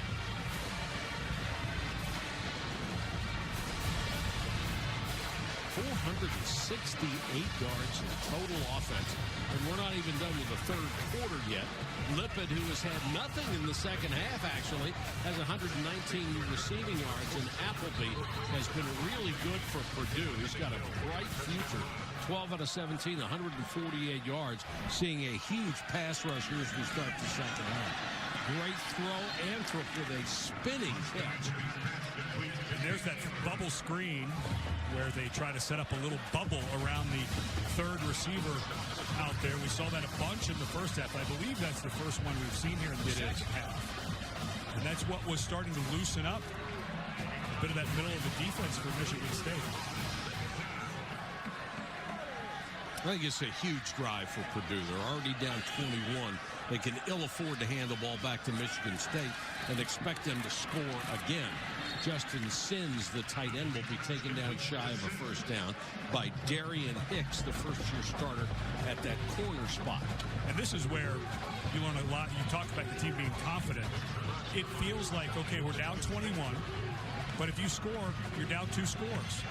You get a turnover, who knows what can happen. So this is a place where Darrell Hazel, who feels pretty good about his club. He was awfully confident yesterday when we were talking about the growth that they've had, but also what Appleby brings them on offense. So see if they can cut this to 2 scores. Third and short, can they keep the drive going? They do it on the read option, and they throw to Hunt, and they've got the first down out at the 45. Well-designed play because it draws in the outside defenders to the middle of the field and leaves Hunt with a lot of room to operate. And Hunt, remember, we saw the tight end do this earlier. Hunt there hiding behind the left tackle, sprints out of there, and Darian Hicks just had no clue that he was coming out that side. A little confusing considering that's a key play for Purdue that Hicks wasn't better aligned. This time, not much, and Shalik Calhoun says, I'm tired of this, and just picks up the running back and plants him.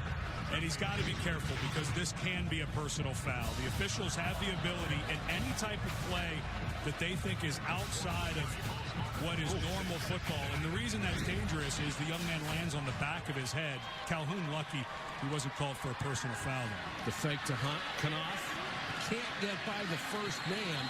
Excellent defense by Michigan State. Darian Harris hung on and waited for help. Finally got it and prevented a big gain. You know, we were talking about the adjustments made. Watch as Harris comes over here to this screen because Purdue was over there. We knew they were going there. That time, just a complete missed block by Anthrop. Anthrop's been the guy who's usually been making the catch, but even though it looked like Harris was a little late getting the call, did a nice job getting upfield and blowing that one up. Harris was actually looked like he was out on the wrong receiver and adjusted and went inside. Big third down here. Set it to screen and incomplete. The pass over the head of Akeem Hunt. And once again, it's the Michigan State pressure that made Appleby misfire. Well, they didn't need that. Not with this Michigan State offense just cooking on all burners.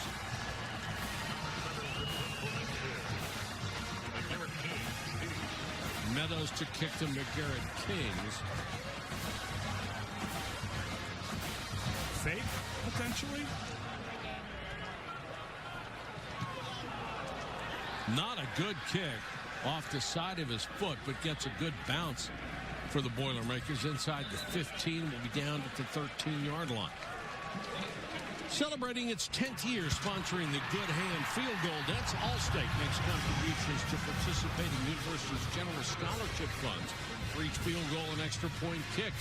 Since 2005, Allstate has contributed more than $3.4 million in scholarship funds. Now, if you're Purdue on defense, how do you overcome fatigue? There's no bullet for it. Ask if you can pick up the game tomorrow afternoon about this time. Yep. Because Michigan State's been making this defense, which has very little depth, almost none at linebacker on the field, a ton in the second half. Fake to Langford. A pass not well thrown. Troop had to dive for it and couldn't come up with it. I wonder how many pass plays you're going to call if you're Michigan State right now, up 21. There was that hop again. Whenever you see Cook go off his feet to throw it, it's almost always off target. If he's on balance and throws it, it's almost always on target.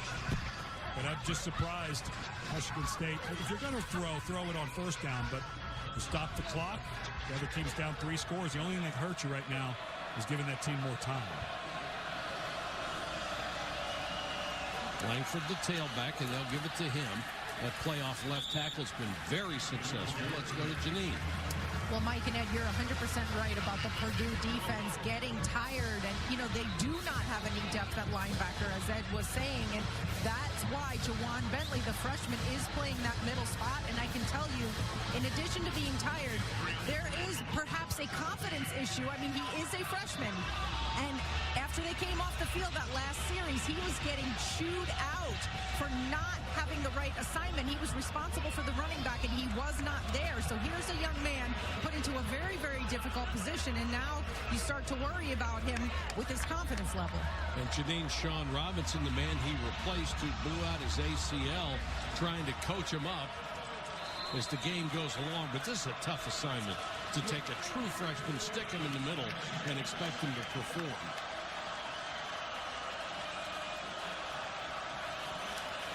Three-man rush. Good protection in this pass off of the fingertips of Aaron Burbridge. So for the first time, Purdue stands tall on defense, facing exhaustion. And it's going to force Michigan State to kick it away. But it was Evan Panfill, a rarely used defensive end, who pushes the right tackle right back into Cook's arm. So he wasn't quite able to finish the throw, and I think that's why it was inaccurate.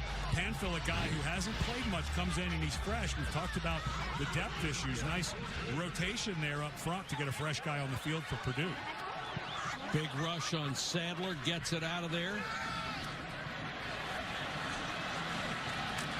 And the return will only get 1 yard after a 41-yard punt. But good field position for the Boilers. Tonight on ABC, the chase for the NASCAR Sprint Cup goes to Charlotte, North Carolina for the second race of the contender round. Win and move on. 12 drivers battle, but only 8 advance. The Bank of America 500 at Charlotte tonight at 7 Eastern, 4 Pacific on ABC. Well, for Purdue, that last series turned out about as well as you could possibly hope. Michigan State unable to run time off the clock. You get the ball back in good field position, and your offense has been able to move it. Have to take advantage, though. Fake the fly sweep and give it to Mostert straight up the middle. No running room for the track star. Ed Davis, the first of 4 or 5 tacklers for the Spartans. You have to run that. I know it's been a little repetitive sometimes to see that inside run that just goes for a yard or two. But everything in this offense is based off of the zone read by the quarterback. A lot of the pass game. So you have to hand it off to the running back on what's called the inside zone run, meaning all the linemen are just zone blocking in one direction or the other. You have to be able to continue to call them. It's the only way to keep them honest in the middle. Loose ball.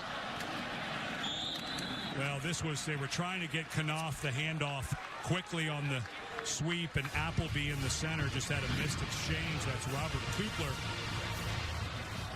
He just seemed to pull back. It looked like he was trying to hand it to Knopf, and just, boy, that's 2 bad plays in a row. Well, the first one was just a yard, but that's a bad play for Purdue when You're down 21. Looked like 34 yards in the first half. The third quarter, they've given up 11. And passes like that don't help on the swing to Hunt. I was going to say, Appleby has looked so good, especially on those swings. I feel like maybe pressing a little bit on that third down, and they had blockers out in front. And now on fourth down, I like Darrell Hazel. I enjoy this call. 4th and 11, you're down 3 scores into the fourth quarter. You're running out of time whether you're going to get here or not. I really like this. And Appleby has plenty of arm to get it beyond the sticks, but with the 3 wide receivers over to this side, and Michigan State wisely taking a timeout here. They don't want to get caught off guard. And why not? Some coaches are so concerned about the window dressing, what the final score might be, and how they would look if they lose by 30. He's more concerned about trying to take a shot to win a game. A similar stack formation. Boy, he likes the one-on-one up there. Knopf up top. Maybe this is a change to that.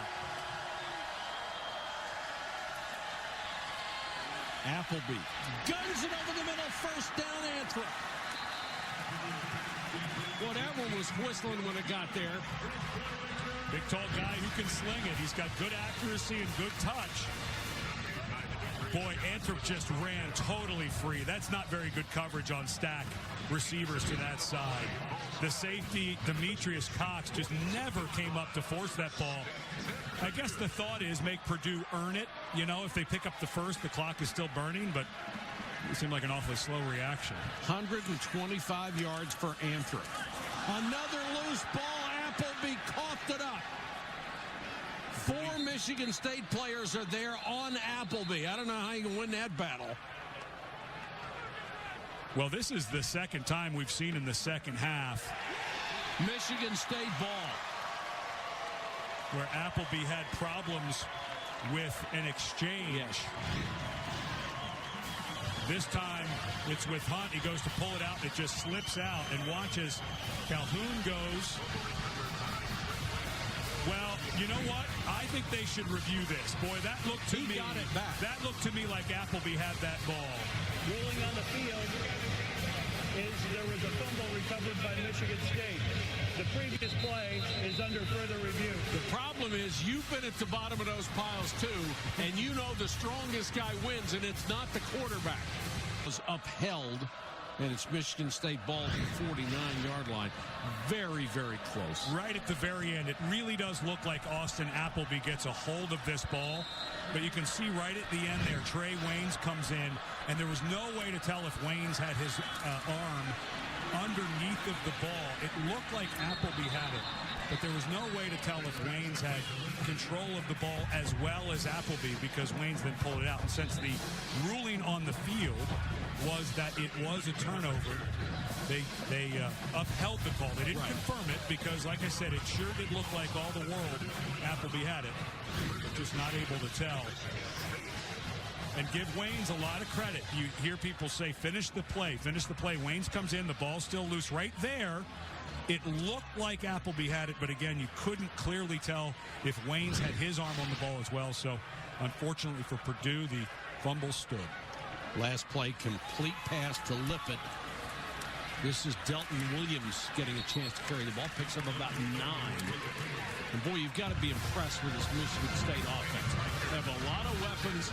They run a multiplicity of plays. They can throw, they can run. They've got speed to get outside, power to run inside. And 491 yards in total offense. And Williams, a guy that Jim Bowman and Dave Warner, Bowman on the left, Warner on the right, the co-offense coordinators, wanted to get this young man Williams in the game. Last week they felt like they leaned on Jeremy Langford a bit too much. This is a bigger back at 228, and this is his time. Williams again bounces it outside, and he'll get down to around the 25-yard line. Anthony Brown has had a really good game defensively for Purdue. Was in on another tackle. And this defensive line for Purdue has given everything they've had. But did you see the push on that one. That the snap of the ball there at the beginning of the game, it was a stalemate. Now it's about 2 or 3 yards. And as good as these guys can be, they're awfully thin. You played in games as a 300-pound center when you went up against a guy who was tired and overmatched. It must be a wonderful feeling to go up there and just know you're going to road grade them. You can be in a run formation. The defense can call run. Everybody can say, here it comes, guys. And it's still 7 or 8 yards on a toss sweep. It's Shelton on a fly sweep will pick up several. The biggest difference between an offensive and a defensive lineman is at the end of a play, especially a play that's long away from the line of scrimmage, the defensive linemen turn and sprint. The offensive linemen very kind of casually get there. Every single play is played through the whistle of your defensive lineman. For offensive linemen, frankly, sometimes 2 or 3 seconds into the play, you're done.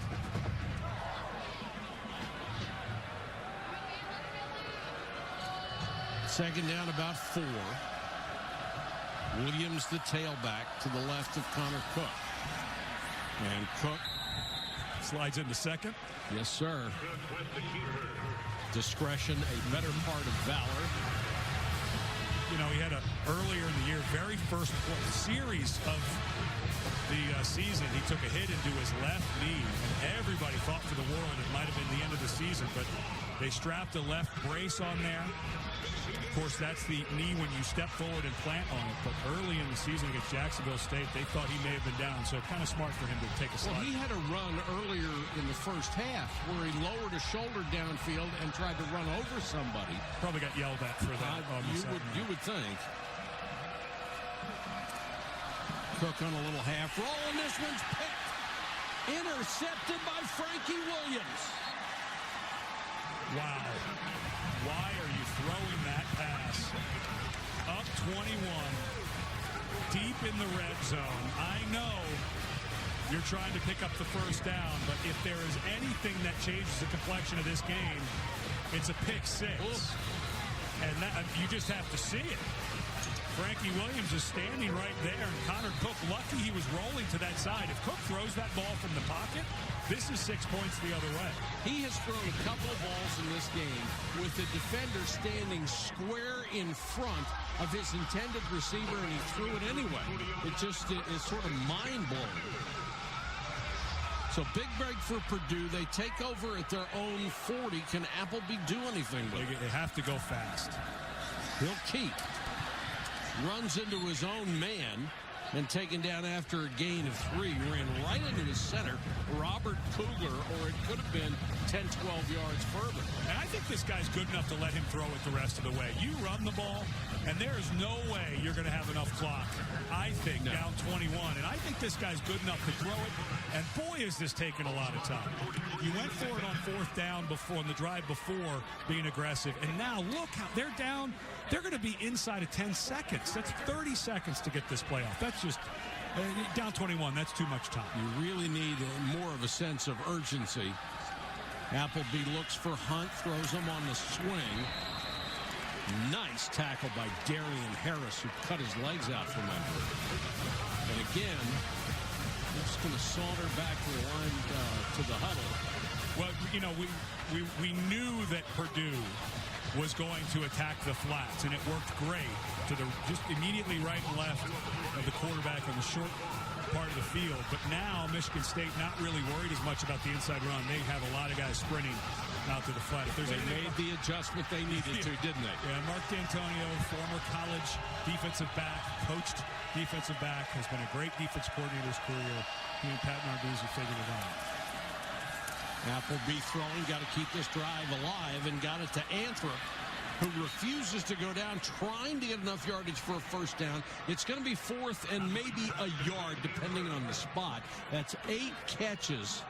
Well, they're mad at Anthrop, who came in with 21. No doubt they're going to go for it. Yeah, but they're mad at the spot, but Anthrop stayed on his feet when he was knocked backwards. That's the difference. You don't get, if he stays on his feet and continues to make the play, then they're going to spot it where he's tackled after that. Especially if he breaks contact with the defenders and is free again. But boy, just the amount of time when you're down 3 scores, you're just not going to get many more chances. Hunt, first down and more. Hunt, the foot race, he's gone. Akeem run out of Covington, Georgia, 52 yards and a touchdown. How about that?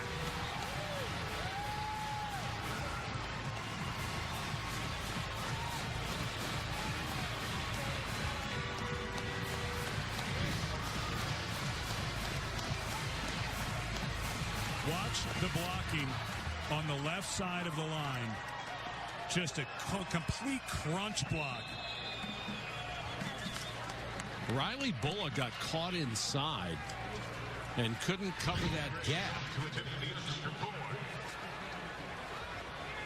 And now with a point after, it's a 14-point ball game, still with time left in this game, 8:49. I think Michigan State wants that throwback on third down. Oh. The pick set it up. And both quarter. Only 5 guys up here. Michigan State they're watching for an onside kick, but not everybody up. If you're going to try it, this might be the chance. Instead, the deep kick to Shelton, a yard deep, and he'll take a knee. Smart decision there. Of course, the fourth quarter was a nightmare last week for Michigan State at Nebraska. They were up 27-3, but they got after Connor Cook, and then this pass that should have been an interception turned into a touchdown. Michael Geiger hit the upright with a field goal try, and then special teams hurt them with a 62-yard touchdown return to make it close. In both games that really mattered for Michigan State this year, at Oregon and at home against Nebraska, in both fourth quarters, Mark D'Antonio's defense gave up chunk yards, gave up big plays. We've already seen Akeem Hunt go for a long run for a touchdown. Now let's see how much clock Michigan State can run off on this offensive series. Langford back in at tailback, and he'll get the carry. Drags a couple of tacklers up to the 27-yard line. Taylor Richards up from the safety spot. Now the cat and mouse between Greg Hudson, the offensive coordinator, and Dave Warner, the defensive coordinator for Purdue, and Dave Warner, the offensive coordinator for Michigan State. At what point do you try the run action pass? Because you know Michigan State's going to run it. At what point do you let Cook pull it out and try a throw? Well, especially after the last series when he made a poor decision. Straight up going to throw here. Gets it out to Kings, but they need to reach the 35 for a first down, so a minimal gain there. Nice, safe throw, just a quick throw over to the sideline. And, of course, rule change a few years ago when a player goes out of bounds and there's more than 2 minutes left in the half of the game. The clock starts as soon as it's set, so you can still eat some clock here. Big third down. Crowd trying to get into it. Can they hold and get the ball back? I think this is a safe throw, some type of screen. Cook instead goes long and beautifully covered. Intended for Price, the tight end. And Antoine Lewis had him deep and had him blanketed. And boy, for Michigan State, these last 2 drives could not have been more disastrous. An interception.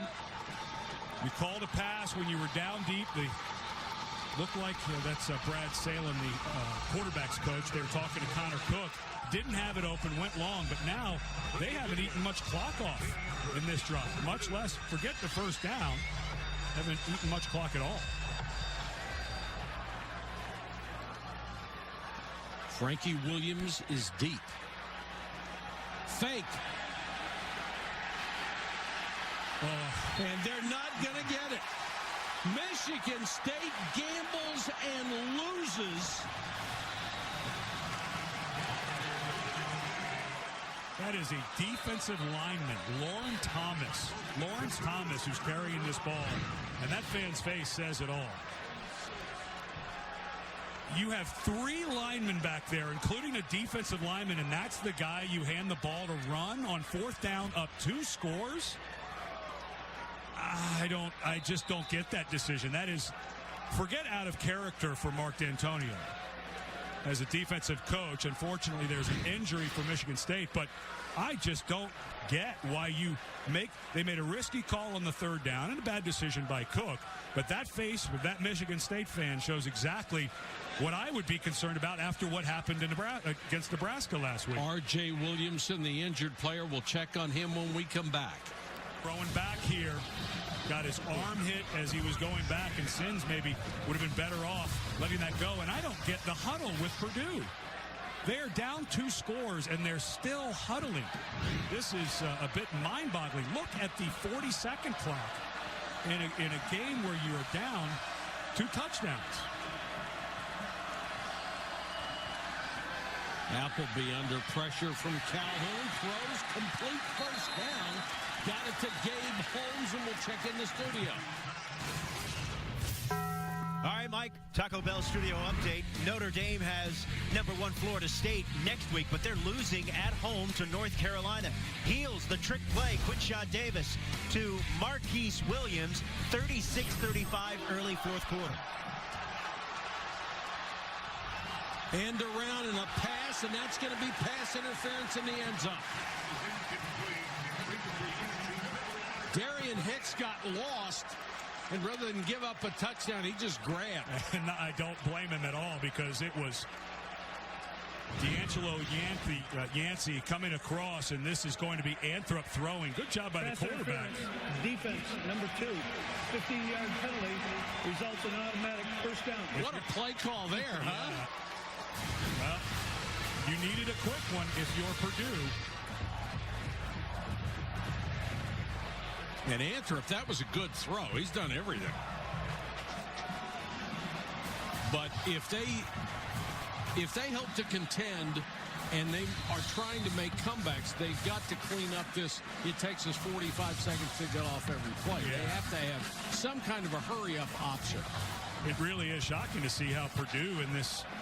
They got the ball back down 3 scores. They were huddling. They got it back down 2 scores as the clock's melting away, still huddling. Of course, this one doesn't matter. The clock doesn't start on a defensive penalty until the snap. Hunt with a carry, hitting the backfield, keeps his feet. Hunt, touchdown! Holy cow! What a run by Akeem Hunt, his 3rd score. First time in his career he's had 3 in a game. And Hicks is down. Yeah, he really threw his body in there. You know, there's 2 types of targeting penalties. One where you forcibly make contact with the head or neck, and the other one is if you make contact with the top of your helmet. There it looks like he's grabbing his shoulder. That was a big collision at the goal line with Hunt. And R.J. Williamson, the safety who was hurt before we went away, was able to walk off under his own power, but we haven't seen him since. And look at this run. Boy, and a missed tackle by Marcus Rush. And just helmet to helmet, you hate to see that. You hope Hicks is okay, but he threw a shoulder in there, and that's he's showing all the signs of a shoulder injury right now. Talk about deja vu for Michigan State. They're used to playing in an empty stadium when the game gets close.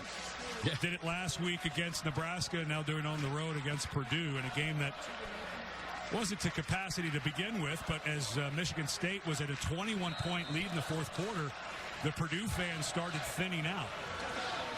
And as Hicks is brought over to the sideline. This is not good deja vu either. No. An extra point could bring them within 7 against the top-ranked team in the Big Ten.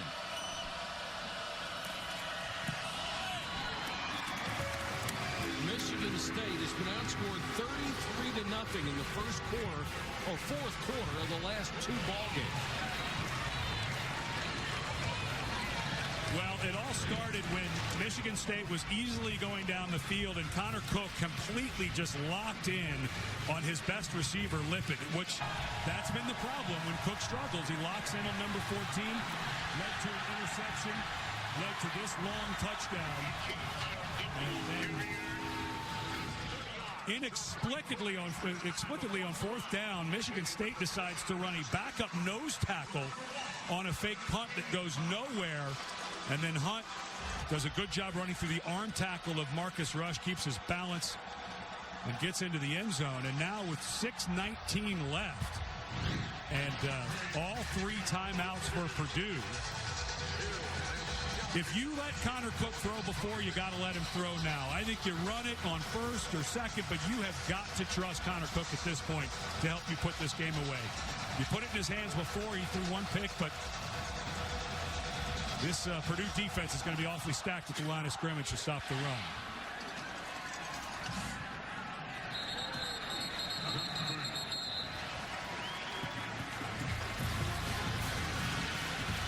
And if you're Purdue defensively, make sure you know where number 14, Tony Lippett, is lined up on every play.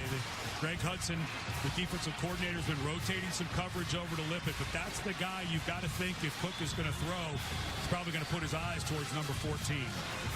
Should Purdue be able to knock off Michigan State, this would be devastating for the Big Ten's championship, or for their potential to be in the discussion for a championship. There's only 2 teams in the top 20. Hand off to Shelton. Good cutback. Shelton taken down after a gain of 7.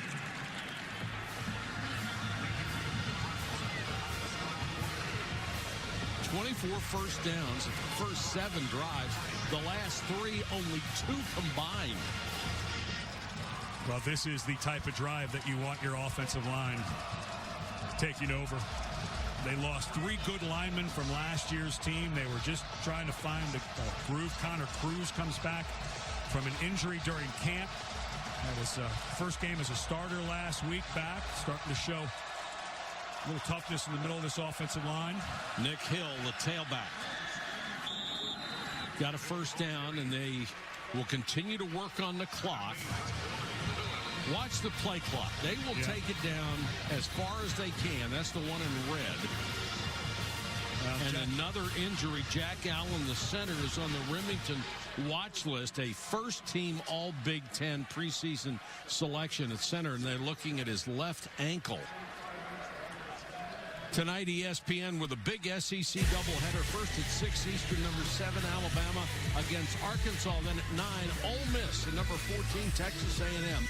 Both games also live on Watch ESPN. That feels like one of those games where A&M will bounce back at home, and Ole Miss will no longer be the number 3 team in the country. I don't know anymore. I really don't. And Allen limping off, and that is a terrible sign for that young man. He's such a good player. There's Allen at the end of this play, and it's amazing we don't see this more often right by Hill. So now a new center in. So Cruz moves over to center, position he has played before. Big snap here, though. You got to get it clean.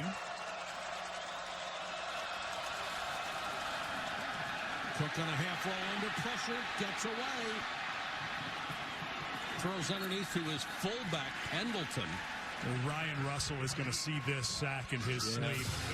He stayed home. This is the second time we've seen 99 do a good job and stay home. But as he goes in, he does a good job of staying on balance, but he gets stiff-armed right there by Cook. That's going to be a bummer for 99. You make that play, you got second at about 15. Clock running. It looks like, if anything, Purdue has a chance to get the ball back one more time, down by 7. But they can't let Michigan State score, not even a field goal. Cook. And Lippett stepped out of bounds just short of the sticks. Boy, that was a great one-on-one route. He's good. Yeah, working against Anthony Brown, the best cover guy. Both guys using their hands, and it was Lippett who kept his balance. You hear Mark D'Antonio was talking about, to play that position, that cornerback position, you have to really know how to stay on balance. And just Brown lost his balance a little bit, and Lippett able to break out. And a good, timely, accurate throw by Cook as well. That's a big first down.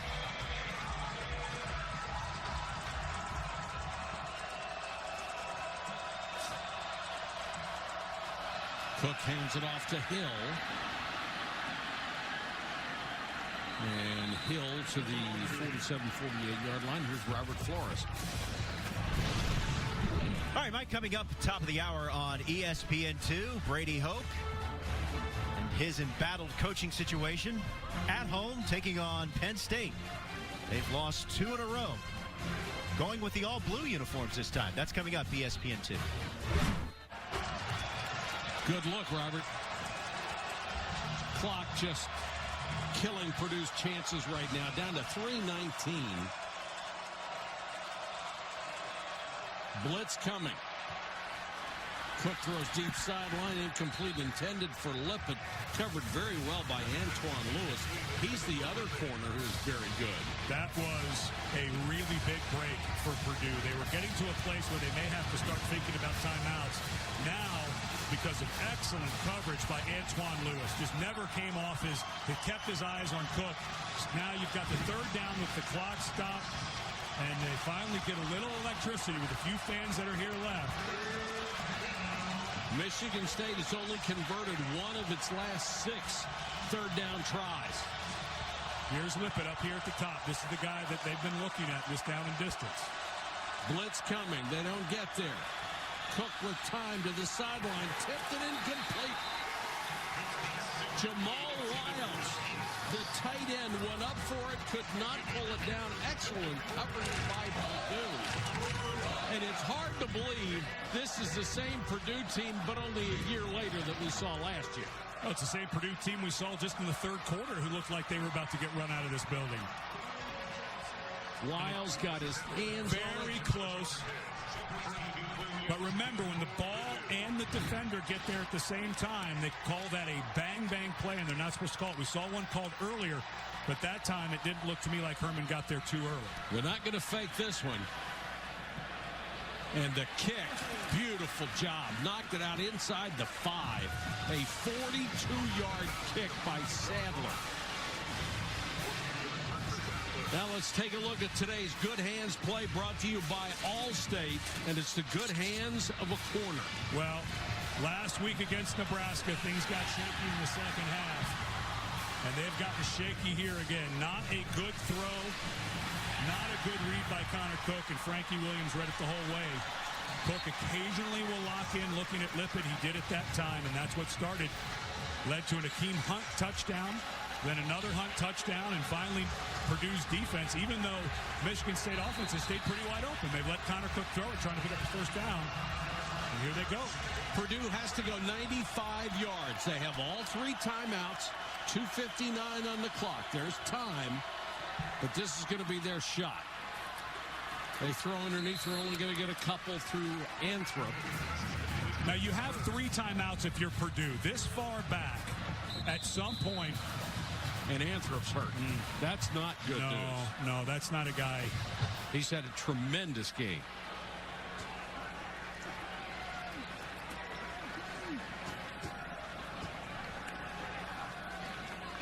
Looked like he took a helmet-to-helmet shot.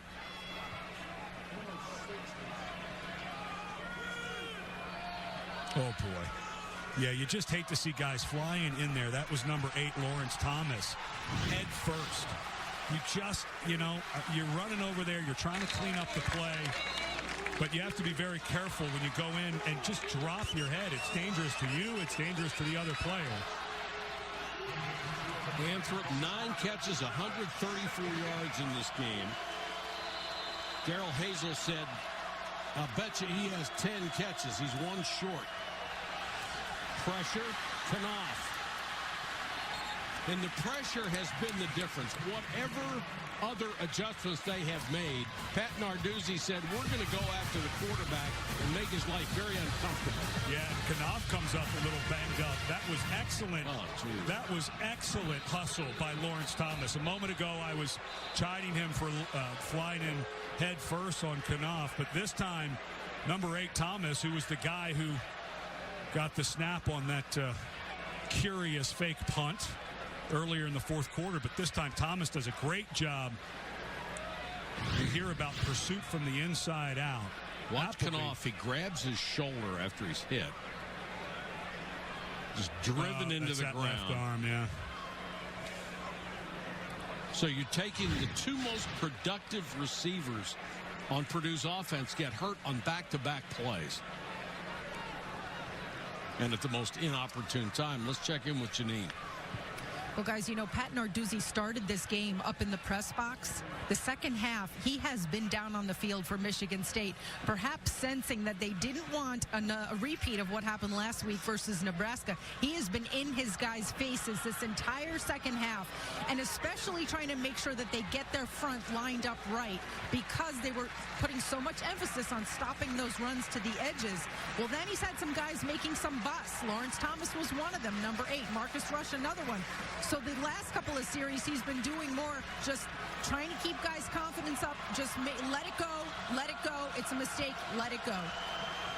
Well, they've got to let a lot go now as Knuff comes off. This is 4-down territory.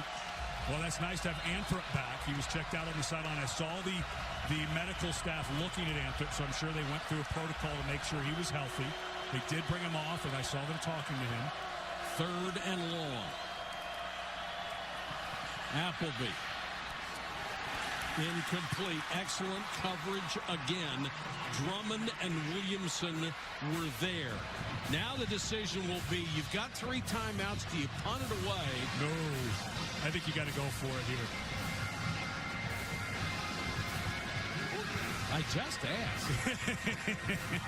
I feel like if you punt this away, even with those 3 timeouts, you'll never see it again. I just don't think you will. I don't think you can convince yourself that you'd be able to get a 3 and out on this next drive. Well, they're 2 for 2 on 4th down. They've got to be 3 for 3 to keep it alive, and he drills another pass in there. D'Angelo Yancey, what a throw by Appleby. When he wants to launch it, he launches it. Well, and luckily Yancey has great hands because he launched it just a little behind him. And Yancey reaches back and makes a huge catch. And now for Purdue, again, those 3 timeouts, you have to be very cognizant of this clock. And you can use 1 or 2 of those timeouts to save yourself 15 or 20 seconds. What a throw by Appleby.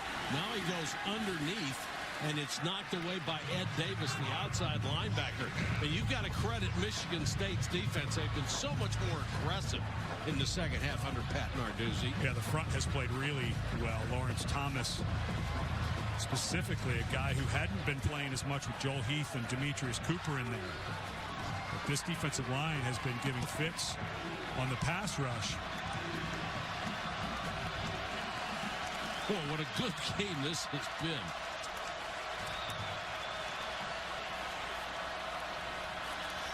Four-man rush. Appleby steps up under pressure. Gets away from 1, but not 2. Crowd thought he got hit a little bit late, but not no harm, no foul. Thomas missed him, but Twan Jones, the middle linebacker, got him. And the first time out for Purdue. And that was really smart. And that was smartly used because everyone was scrambling around and the receivers were so far downfield. Exactly. That would have taken probably 20 to 25 seconds to get back and get a play. So good use of the timeout. As a play caller, if you made up your mind a long time ago, you're going to go on 4th down no matter what. 3rd and 8 doesn't seem like that big a deal because you got 2 plays to get it, right? Absolutely. And I would think, there hasn't been a whole lot of real deep throws by Purdue. And I'm not saying you throw one deep here, but maybe there's something that's a little longer. Break someone. The middle of the field has been open. With Michigan State now more worried about those flats, running out to the right and the left. Now over the top, over the middle where the safeties are bailing out. John Shute, the offensive coordinator. But the 3 receivers down here on the bottom of the screen for Appleby, look for one of these guys to work here in the middle between those 2 safeties. 3rd down. Appleby under pressure. Got rid of it, but it's picked. And it will be a touchdown for Darian Harris. Pressure again. You make a mistake, and he did. Pat Narduzzi, one of the best defensive coordinators in college football. You can't find a better one anywhere. And his defense made the difference on that series. Went over to give a little 5 to Shalik Calhoun, who did a wonderful job on the defensive end. They were rolling the pocket that way. Calhoun would have nothing to do with it. Just stayed on his feet. They were on receivers in the second half like glue. Got a big pass rush. Watch Calhoun right there on the end. Double teamed by the right tackle. Just throws Akeem Hunt to the ground. Boy, that's good athleticism and power. Defense, that penalty's declined. The point was good. What a nice job by Calhoun. We said at the beginning of this ball game that last year Purdue, to be honest, was absolutely awful, and they were. They have made a quantum leap to competitive. Now they got to take the next step. When they get a shot at a game like this, they got to win. And Pat Narduzzi has been there, done that. But you look at the Big Ten West, and Northwestern lost today. Minnesota looking like they might be as good as anybody on that side. Yes, and you have to think that Purdue, they are so much better than they were last year. I'm not sure they can win the West. Of course, now with a loss in conference, that makes it a little harder. But if you look at this side of the conference, who above that line wins? Because they're going to beat each other. I think the West is going to be one or two loss team, and I think Purdue, all the way down to that level, is going to have something to say on it. And on the East side, I think anywhere from, as laughable as this is, Maryland may have a chance. I don't think Michigan State is clearly the best team in this conference last year. I think they were a step better last year. Of course, they ended up going to the Rose Bowl and winning a Rose Bowl championship. But this defense, secondary's not quite there. We've seen that to spread them out, you can run a little bit on them. People that didn't see this game are going to pick up the newspaper tomorrow morning and say, well, it's Purdue 45-31. That's, that's the way it's been going for a while. But this is dramatically different and exactly what the coaching staff promised in our meeting the other day. Yeah. They did exactly what they said they were going to do. Hats off to them. And Mark D'Antonio gave such a nice compliment to Daryl Hazel and his staff.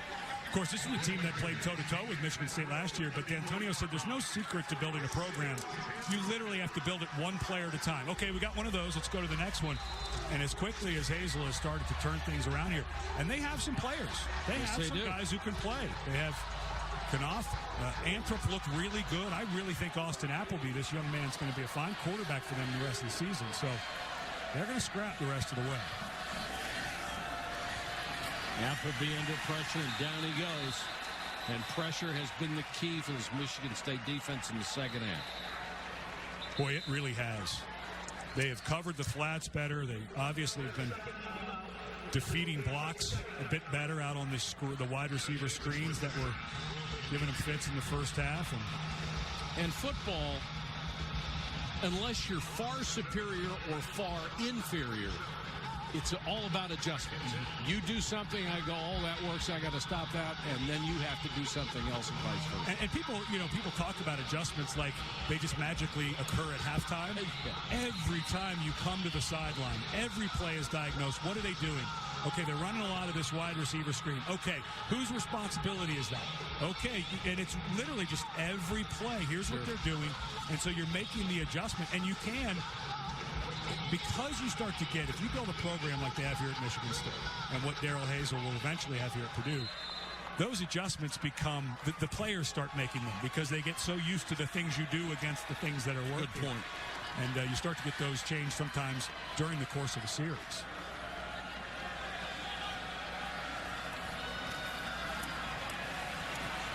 Well, they're like sharks in the water right now. They can smell blood. They come after Appleby with a vengeance.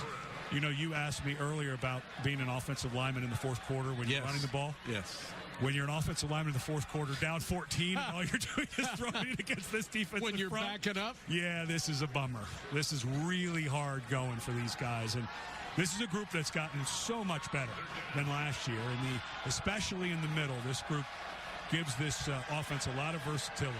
Well, as Charles Barkley might say, last year they were terrible. They were.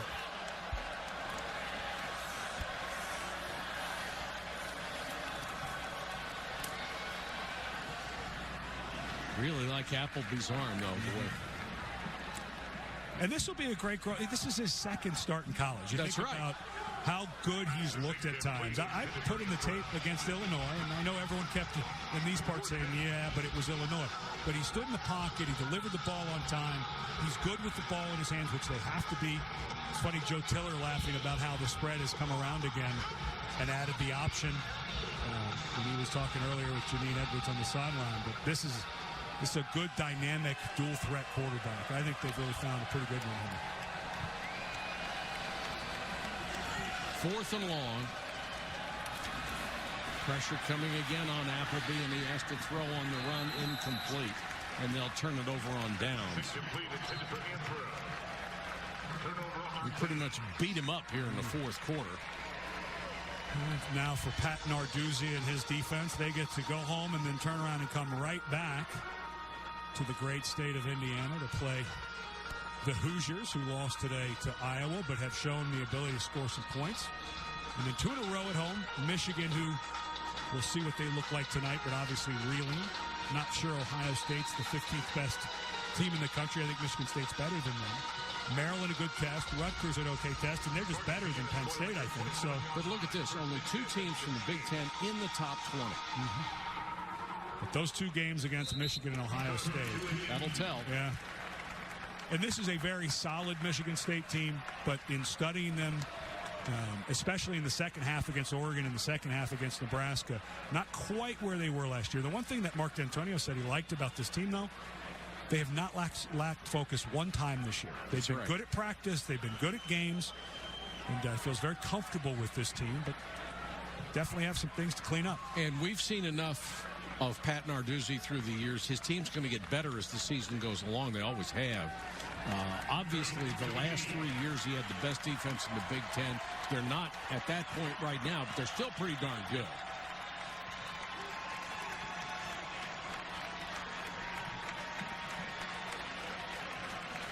"11 straight in the Big Ten. The best they ever did was back from 65 to 67. That included the 66 national championship year when they won 16 in a row. They can win 16 in a row this year. They're in good shape. They're going to win the Big Ten.